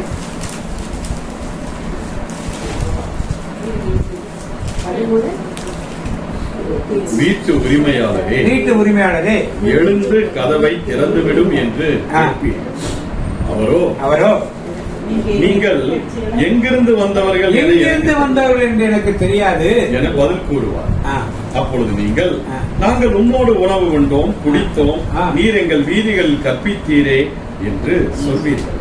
ஆனாலும் அவர், நீங்கள் எவ்விடத்தாரோ எனக்கு தெரியாது, தீங்கு செய்வார்கள், அனைவரும் என்னை விட்டு அகன்று போங்கள் என உங்களிடம் சொல்வார். ஆபிரகாமும் ஈசாக்கும் யாக்கோப்பும் இறைவாக்கினர் யாவரும் இறையாட்சிக்கு உட்பட்டிருப்பதையும் நீங்கள் புறம்பே தள்ளப்பட்டிருப்பதையும் பார்க்கும்போது அழுது அங்கலாய்ப்பீர்கள். இறையாட்சியின் போது கிழக்கிலும் மேற்கிலும் வடக்கிலும் தெற்கிலும் இருந்து மக்கள் வந்து பந்தியில் அமர்வார்கள். நாம் கடைசியானோர் முதன்மையானோர் கடைசியானோர்.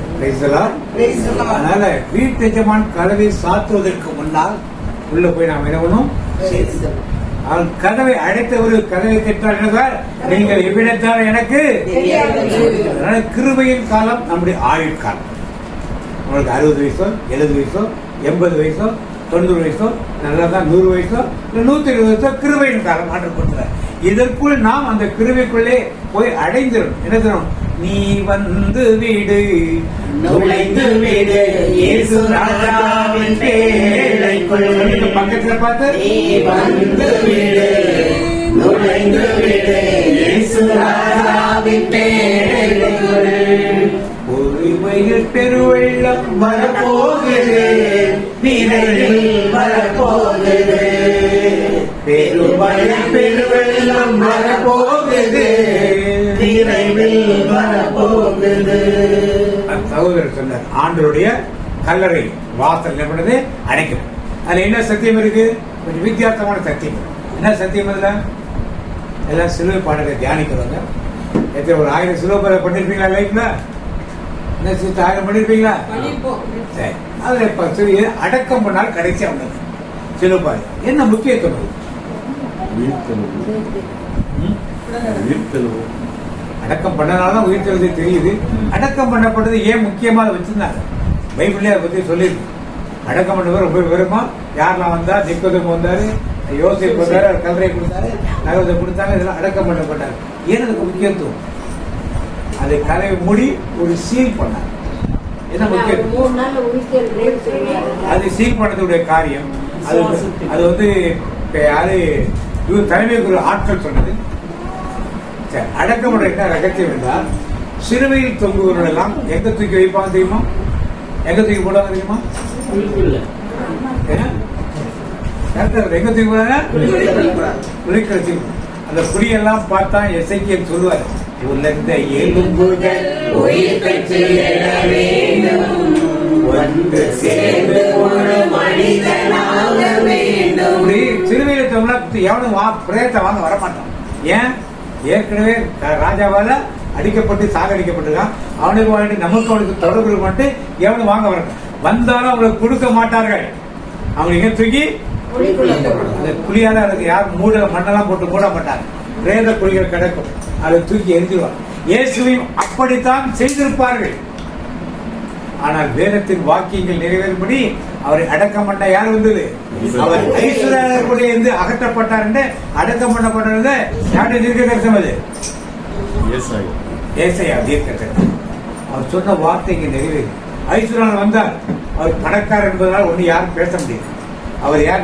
யோசேப்பு ஆலோசனை ஒருத்தனால யாரும் என்ன பண்ணல, வேற ஆள் கொடுத்திருக்க மாட்டார். பிலாத்து அடக்கம் பண்ணப்பட்டதுலாம் அங்க எலும்புக்குள்ள உயிர் தெரிந்தா வேற யாரோ ஒரு சரீரம் உயிர் தெரிந்து சொல்லியிருப்பாங்க. சொல்ல முடியாது. அது வேற கூட்டி காவல் வேற வச்சிருக்காங்க. ஆனா வேற சரீரம் அவ்வளவு சொல்லவே முடியாது. இதற்காகத்தான் அடக்கம் பண்ணப்பட்டது ஒரு முக்கியம். அப்ப அந்த பாத்திரம் அடைக்கப்பட்டதுனாலே என்ன கிடைத்தது? மீட்பு எல்லாருக்கும் நம்மளது கிடைத்தது. நாம் நம்முடைய பாவங்களை அடக்கம் பண்ணப்பட்டால் நமக்கு மீட்பு கண்டிப்பா என்ன பண்ணும்? கிடைக்கும். கடைசி ஒரு வார்த்தை சொல்லி முடியும். திருவெளிப்பாடு 3ஆம் அதிகாரம் 7ஆம் வசனம் பாத்தீங்க. திருவெளிப்பாடு 3:7. பிலதெல்பியாவில் உள்ள திருச்சபையின் வானதூதருக்கு இவ்வாறு எழுது, தூயவரும் உண்மையுள்ளவரும் தாவீதின் திறவுகோலை கொண்டிருப்பவரும் எவரும் பூட்ட முடியாதவாறு திறந்து விடுகிறவரும் எவரும் திறக்க முடியாதவாறு பூட்டி விடுபவரும் கூறுவது இது. எவரும் பூட்ட முடியாதவர்களுக்கு திறக்கிறவரும், யாரும் திறக்க முடியாதவருக்கு பூட்டுகிறவரும் அவர் என்ன வார்த்தைக்கு 3:20 வார்த்தை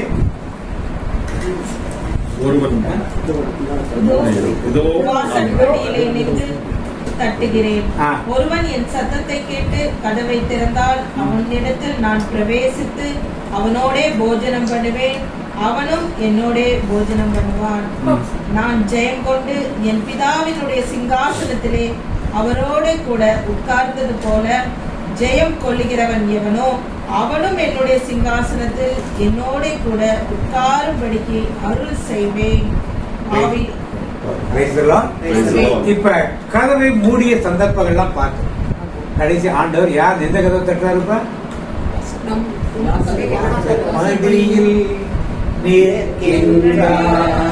என் உள்ளத்தை தட்டுகின்றார், வாசற்படியில் நிற்கின்றார், என் உள்ளத்தை தட்டுகின்றார். இடமுள்ளோ இடமுள்ளோ என் உள்ளத்தில் இடமுள்ளோ இடமுள்ளோ இடமுள்ளோ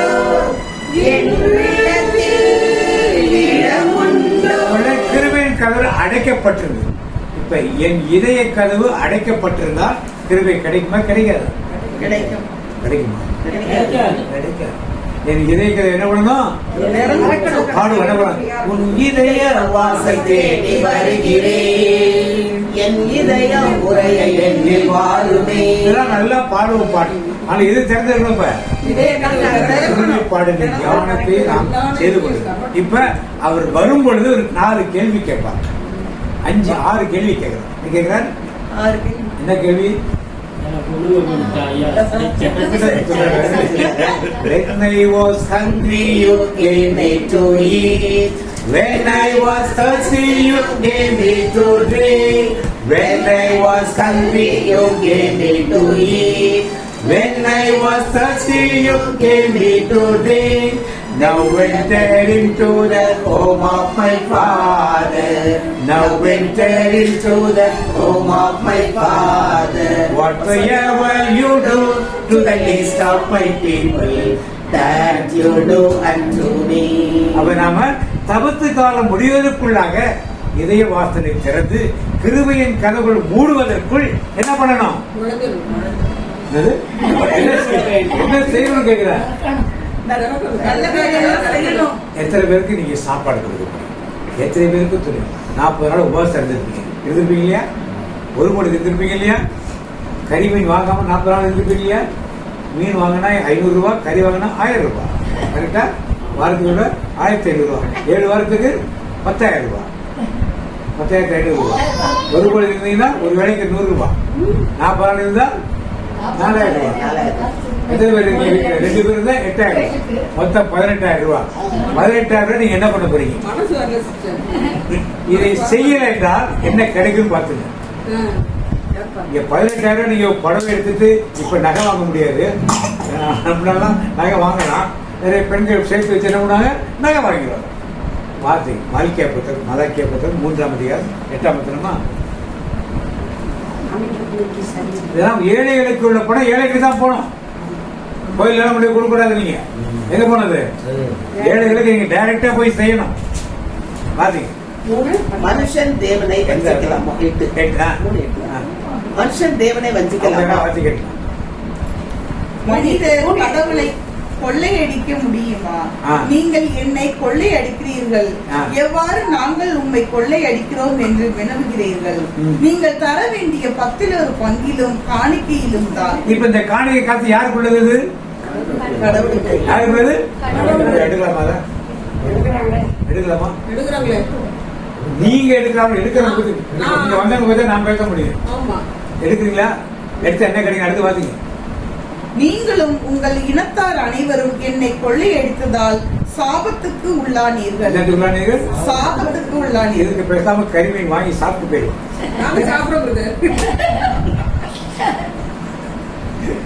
இதுக்கு தான் உபவாசம் என்ன எடுத்துட்டு போயிடலாம். என் இல்லத்தில் உணவு இருக்கும் பொருட்டு 10 ஒரு பங்கு முழுவதையும் கொண்டு வந்து அங்கே களஞ்சியத்தில் சேருங்கள். ஏழைகளுக்கு உதவி செய்யறது, சாப்பாடு கொடுக்கறது, துணிமணி கொடுக்கறது, தண்ணி கொடுக்கறது. சரி, ஏன் நோயாளிகளுக்கு சந்திக்கிறது என்ன கஷ்டம்? உங்களுக்கு உங்க பங்குல நோயாளிகளே கிடையாதா? வயசானவங்களே கிடையாதா? உனக்கு போய் பாக்குறது என்ன கஷ்டம்? மரியாதை இருக்காங்களா?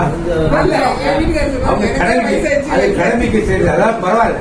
நீங்க நம்ம ஏன் போக மாட்டோம்? உதவி செய்யணும். மின்செட் டிபார்ட்மெண்ட் இருக்காங்க. இப்ப நீங்க இருக்கிறீங்க செய்யணும். எல்லா கிறிஸ்தவராக ஒவ்வொருவரும் அதே என்ன பண்ணும்? செய்யும். அப்பதான் நமக்கு ஆதரவு ஆத்துமாக கிருபையின் கதவு மூடப்படுறதுக்கு முன்னால இதெல்லாம் செய்யும். ஆண்டு வாசப்படிந்து கதவை தட்டி இன்னைக்கு இதை ஞாபகப்படுத்துறாங்க. உபவாசத்தின் காலம், இந்த காலத்தின் நோன்பின் காலம், இந்த காலத்தில் இதெல்லாம் செய்யாம விட்டுட்டோம்னா ஏசையா தீர்க்கதரிசி 58ஆம் அதிகாரத்தை தெளிவாக நமக்கு சொல்கிறார். நான் விரும்பும் உபவாசம் என்ன என்று தெளிவாக சொல்றார். 58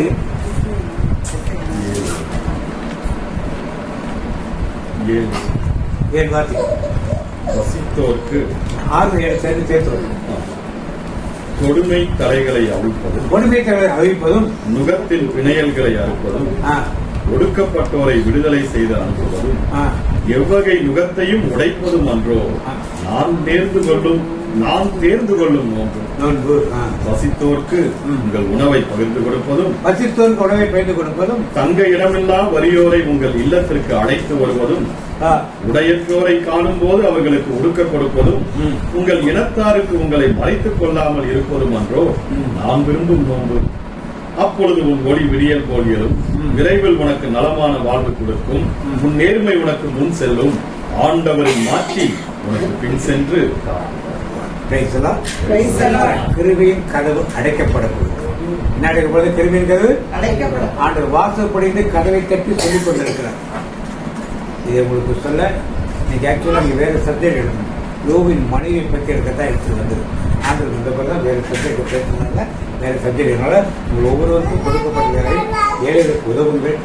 துணிமணிகள் வாங்கி கொடுங்கள், சாப்பாட்டு பொருள் வாங்குங்கள், இந்த மளிகை பொருள் வாங்கி கொடுங்கள். ஏதோ ஒரு உறவினராக கூட இருக்கலாம், நலிந்து பொருளாக இருக்கலாம். நலிந்து பொருளை சேர்ந்து நீங்க டைரக்டா செய்ய. நான் சர்ச்சில் கொடுத்தேன், அவங்க செய்யல. வின்சென்ட் பாலை கொடுத்தா அவங்க செய்யல. மரியன்ஸில் கொடுத்தா அவங்க செய்யலன்னு பார்க்காதீங்க. நோயாளிகளை சந்திக்க, வயதானவர்களை சந்தித்து கொஞ்சம் டைம் ஸ்பெண்ட் பண்ணுங்க. உங்களுக்கு வாரத்தில் ஒரு நாள் ஒரு நோயாளிக்கு, ஒரு நாள் ஒரு வயதானவர்களை பாருங்க. இந்த காரியங்களை செய்யுங்கள். அப்படி ஆண்டு வருகையின் போது நாம் அவரோடு கண்டிப்பா எடுத்துக்கொள்ளணும். உணர்வோடு சிறுதியோடு அப்படியே நாம் கண்டி குடிச்சோம்.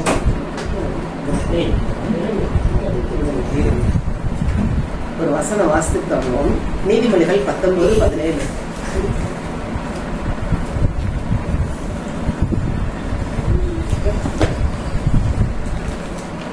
19:17.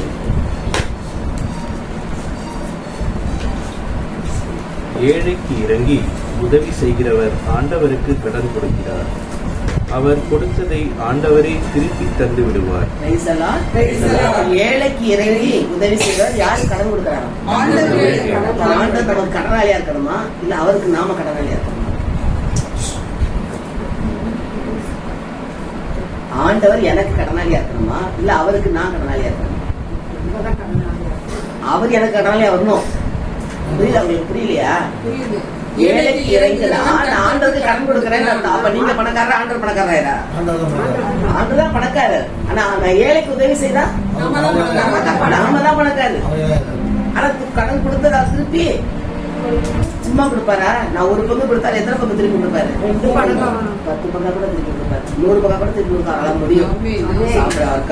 வசனம் இன்னைக்கு சொல்ல பார்த்தா ஆண்டவர் வருகைக்கு ஆயத்தமா இருக்கு. இது ஒரு காரியம். அதாவது கடைசி தீர்ப்புல கேட்கிறா இல்லையா, பசியா இருந்தேன்,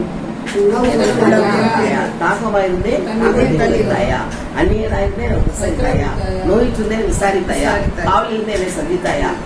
இப்படி ஒவ்வொன்னா கேட்கும்போது நம்ம என்ன செய்யணும்? அப்பதான் கேட்பாங்க அவங்க எல்லாம், எப்ப ஆண்டவர் நாங்கள் செஞ்சோம். சின்னஞ்சிறிய சகோதரர்களுக்கு எதை செய்தீர்களோ அதை அப்படியே கண்ணு முடிச்சிருக்குமா? அது சீக்கிரத்தில் வருவேன் என்று எங்கள் ஒவ்வொரு நாளும் அறிக்கையிட்டுக் கொண்டிருக்கிறேன்.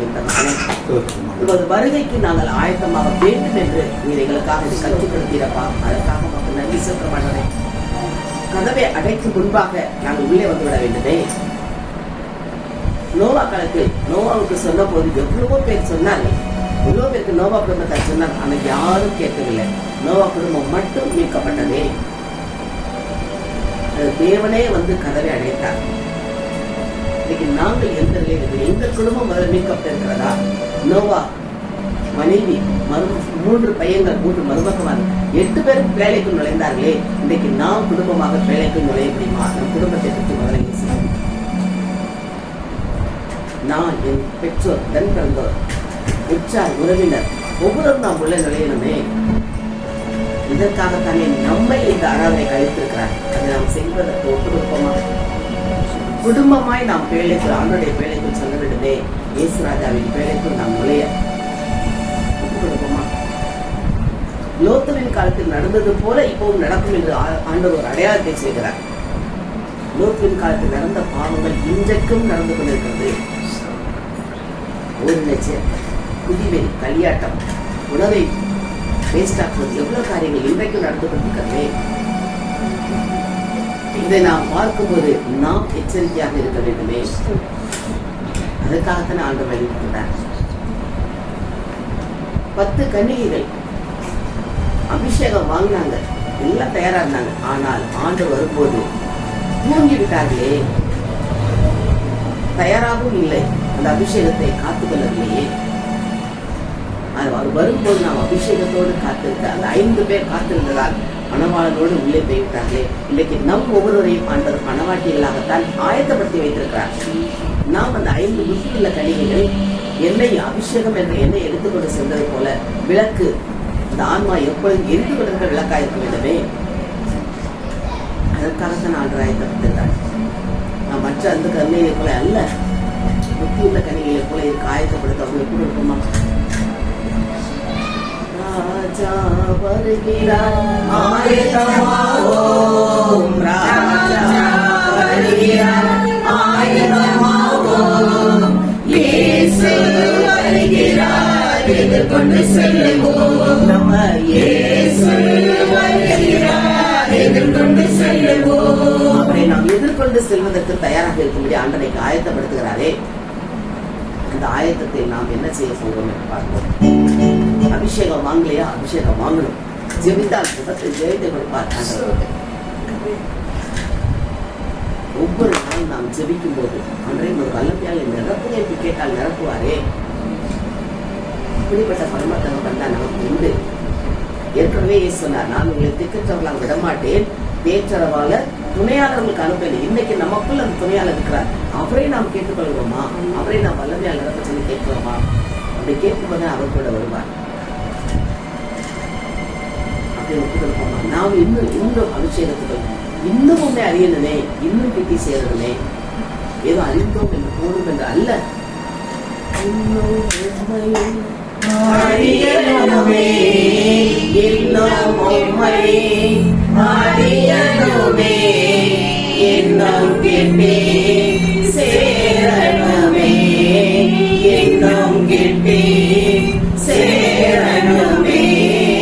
பிரசன்னம் பிரசன்னம் தேவ பிரசன்னம் பிரசன்னம் பிரசன்னம் தேவ பிரசன்னம்.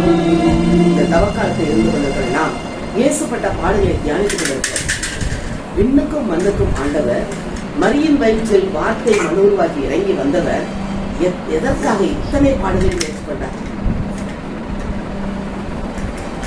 அந்த பாவத்தினால் இழந்து போன பரலோகத்தை நாம் மீட்டுக் கொள்ள வேண்டுமே. அதற்காகத்தானே அவர் இறங்கி வந்து நமக்காக எல்லாவற்றையும் ஏற்றுக்கொண்டார். அவர் நாமமே அல்லாமல் நாம் உள்ளே செல்ல முடியாதே. அத்தனை பாடுகளை ஏற்றுக்கொண்டு அடக்கம் பண்ணப்பட்டதால் 3ஆம் நாள் உயிரோடு எழுந்தாரே. அடக்கம் பண்ணப்பட்ட அதுக்கு காவல்லாம் போட்டு வச்சாங்க. எந்த காவலும் அவரை கட்டுப்படுத்த முடியாது. உயிரோடு எழுந்தாரே. இன்னைக்கு நாம் உயிர் தள்ள வேண்டும், மறுரூபமாக வேண்டும். இதற்காகத்தான் நம்ம ஆண்டவர் அழைக்கிறாரே. அவரோடு கூட நாம் பரலோகத்தில் இருக்க வேண்டுமே. இதோ வாசற்படி நின்று கதவை தட்டுகிறேன், ஒருவன் என் சத்தத்தை கேட்டு கதவை திறந்தார், அவனிடத்தில் நான் பிரவேசித்து அவளோட போஜனம் பண்ணுவேன் என்று சொல்கிறாரே. அவனுக்கு என்ன கொடுப்பேங்கிறான்? சிங்காசனத்தில் பிதாவோடு கூட இடத்தை கொடுப்பேன் என்று சொல்றார். அதற்கு வாசற்படி நின்று கதவை தட்டுகிற சத்தத்துக்கு நான் செவி கொடுப்போமா? இடம் உண்டா? இயேசுக்கு இடம் உண்டா? அல்லது மற்ற காரியங்களுக்கு இடம் இருக்கிறதா? நம்முடைய உள்ளத்தை யோசித்து பார்ப்போமா? பரிசோதித்து பார்ப்போம். யாருக்கு நாம் முதலிடம் கொடுக்கிறோம்? மலை பிரசவத்தில் இயேசுவர் முதலாக தேவனுக்கு உகந்ததை, தேவனுக்கு அடுத்த ராஜ்யத்தையும் தேடுகள், பின்பு எல்லாம் உங்களுக்கு கூட கொடுக்கப்படும். அதை நாம் தேடுகிறோமா? அல்லது உள்ளத்தில் வேற யாரை வைத்திருக்கிறோம்? பாருங்கள், கவலைகள், பணப்பற்றாக்குறை, பொருளாதார நெருக்கடி, உடல் நோய்கள், இப்படி எத்தனை காரியங்களை வைத்துக் கொண்டு இயேசுவை பின் வைத்திருக்கிறோம். அவர் எனக்கு முன்னால் சென்றால் எல்லாவற்றையும் சரி பண்ணி கொடுப்பாரே. இந்த மனப்பக்குவத்துக்கு நாம் வந்திருக்கிறோமா? சிலுவையே முன்னால், உலகமே பின்னால். இயேசுவின் பின்னால் நாம் செல்லும் போது இந்த சிலுவை உலகத்தில் உலக உண்மை என்றுதான் நான் சொல்லியிருக்கிறார். ஆனால் எல்லாவற்றையும் அவர் நமக்காக ஏற்றுக்கொண்டு மாற்றிக் கொடுப்பாரே. ஒருவனும் பூட்டக்கூடாதபடிக்கு, ஒருவனும் திறக்கக்கூடாதபடிக்கு வாசனை தருகிறார். இதோ திறந்த வாசலை உனக்கு முன்பாக வைத்திருக்கிறேன். அவர் திறந்த வாசலை வைத்திருக்கிறார். நாம் அதற்குள் நுழைய ஆயத்தமா இருக்கிறோமா? யோசித்து பார்ப்போம். நம்முடைய உள்ளத்தை பரிசோதித்து பார்த்து அப்படி ஆண்டு ஒப்பு கொடுப்போமா? அப்பா, என்ன கரைகள் இருக்கிறதோ, என்ன குறைகள் இருக்கிறதோ எல்லாத்தையும் எடுத்துக் கொடுங்க. இயேசுவின் நாமத்தில் ஜெபிக்கிறோம் நல்ல பிதாவே. விண்ணப்பங்களை வைப்போம். கண்களை மூடி நம்முடைய சரீரத்தில் உள்ள சுகத்துக்காக ஜெபிப்போம். தந்தை ஆரம்பத்தில் பாடினது போல நீதானே யெகோவா சுரமானே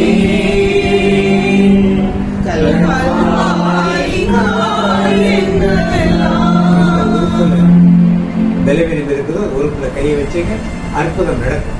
ஒண்ணு இல்லைன்னா தலைமையில கை வச்சுங்க. நீதானே யெகோவா சுரமானே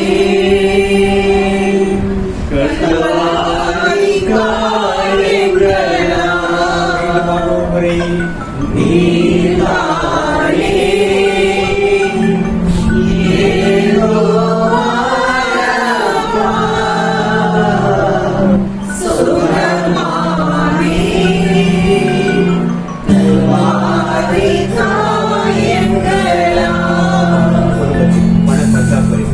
வேலை குறித்த பாருங்கள், பிள்ளைகளை குறித்த பாருங்கள், பிள்ளைகளின் வாழ்க்கையை குறித்த பாருங்கள், கணவனை குறித்த பாருங்கள், மனைவி குறித்த பாருங்கள், இளங்கோலை குறித்த பாருங்கள். எல்லாத்தையும் அவர் நோக்கி வச்சு என்ன செய்யணுமோ அவர் செய்யும். போதும்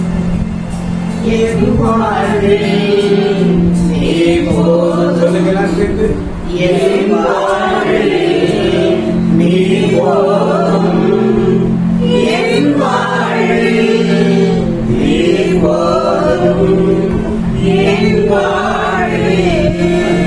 நின்ற வேளையில் கைவிடாமல் காத்தீரே தகப்பனே தகப்பனே.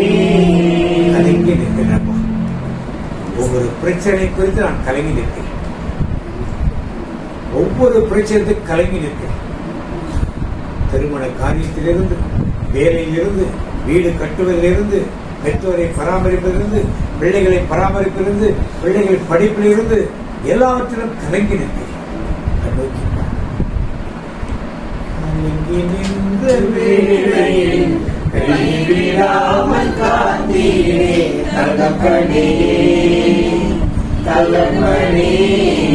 ஒரு முறை கலங்கி நின்ற வேளையில் கைவிடாமல் காத்தீரே தகப்பனே தகப்பனே. போதும் சொல்லுகிறான் என் வாழ்வில் எல்லாம் கணக்கமா போயிடும். சொல்லுங்க மீண்டும்.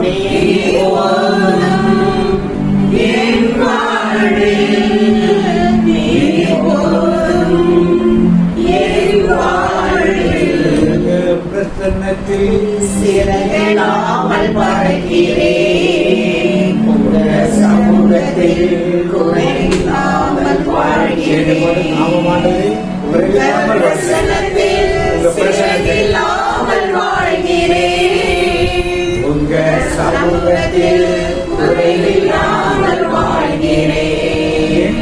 தஞ்சமானே என் கோட்டையானே என் குருமானே என் நண்பனானே என் தஞ்சமானே என் கோட்டையானே என் குருமானே என் நண்பனானே. உங்க பிரசன்னத்தில் சீரகிலாமல் பறக்கிறேன். சமூகத்தில் குறையில்லாமல் வாழ்கிறேன். விண்ணப்பங்களாம் பதில் கொடுத்து ஒரு நிறைவோடு விலகி ஆசிரியர் அனுப்புகிறேன். எனக்காக நன்றியோடு சொல்றேன், நன்றியோடு தோற்றேன்.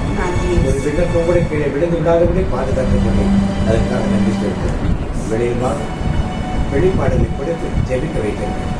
அந்த செல்வனுடைய வீட்டு காலை ஆண்டு நல்ல ஒரு பெரிய பிரேயருக்காக ஏற்பாடு செய்து வைத்து இடம் ரொம்ப விசாலமாக தெரியுது. அந்த வீட்டு இடம் ஒரு முறை தான் அந்த வீட்டுக்கு போயிருக்கேன்.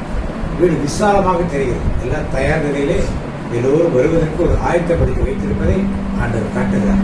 அது சீக்கிரத்தில் தேவனை செய்ய வேண்டுமாய் வலது கருத்தை உயர்த்தி ஆண்டவரை ஸ்தோத்திரிப்போம்.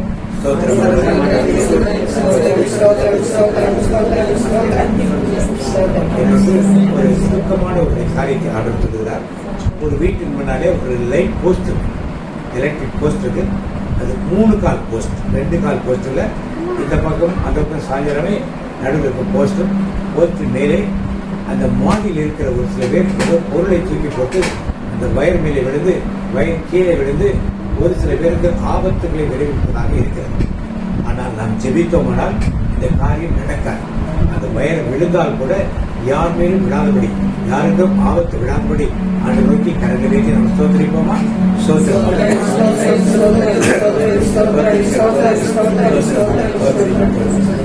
நன்றி தகவலை நாளாவது வீட்டை திறந்து கொடுத்த சகோதரி திரேசாவை விசேஷமா ஆசிரியத்து வழிநடத்தும். ஒரு புத்தனையா இருக்கிற சகோதரியும் விசேஷத்திற்கு மொழிமறைத்து வழிநடத்தும். ஒவ்வொருக்கும் சுகத்தை பிறத்தை கொடுத்து வழிநடத்தும். குடும்பத்தோடு இணைந்து வந்திருக்கும் செல்வம் குடும்பத்தாரையும் ரூபன் குடும்பத்தார்கள் மனைவி பிள்ளைகள் ஒவ்வொருவரையும் மேற்பாக ஒப்புக் கொடுத்து செலுத்தணும். அவருடைய உறவினர்கள் ரூபன் குடும்ப உறவினர்களையும் ஒப்புக் கொடுக்கிறோம். வந்திருக்கும் மற்ற சகோதரிகளையும் ஒப்புக் கொடுக்கிறோம். அக்கில்லா பரிசுல்லா குடும்பத்தாரையும் ஒப்புக் கொடுக்கிறோம். கர்த்தர் ஒவ்வொருவரையும் எதற்காக அழைத்து வந்தீரோ அதை அவருடைய செய்து முடிக்கப் போவதற்காக நன்றியோடு தோற்றுகிறது. இயேசுவின் நாமத்தில் நன்றி சொல்லி ஜெபிக்கிறோம். நல்ல பிதாவே, மாதத்துடைய வாக்குத்தத்தம் சொல்லுவோம். அவன் கிளைகள் ஓங்கி படரும், அவன் கிளைகள் ஓங்கி படரும், அவன் அலங்காரம் புளிய மரத்துடைய அலங்காரத்தை எல்லாரும் சேர்ந்து சொல்லு. அவன் கிளைகள் ஓங்கி படரும், அலங்காரம்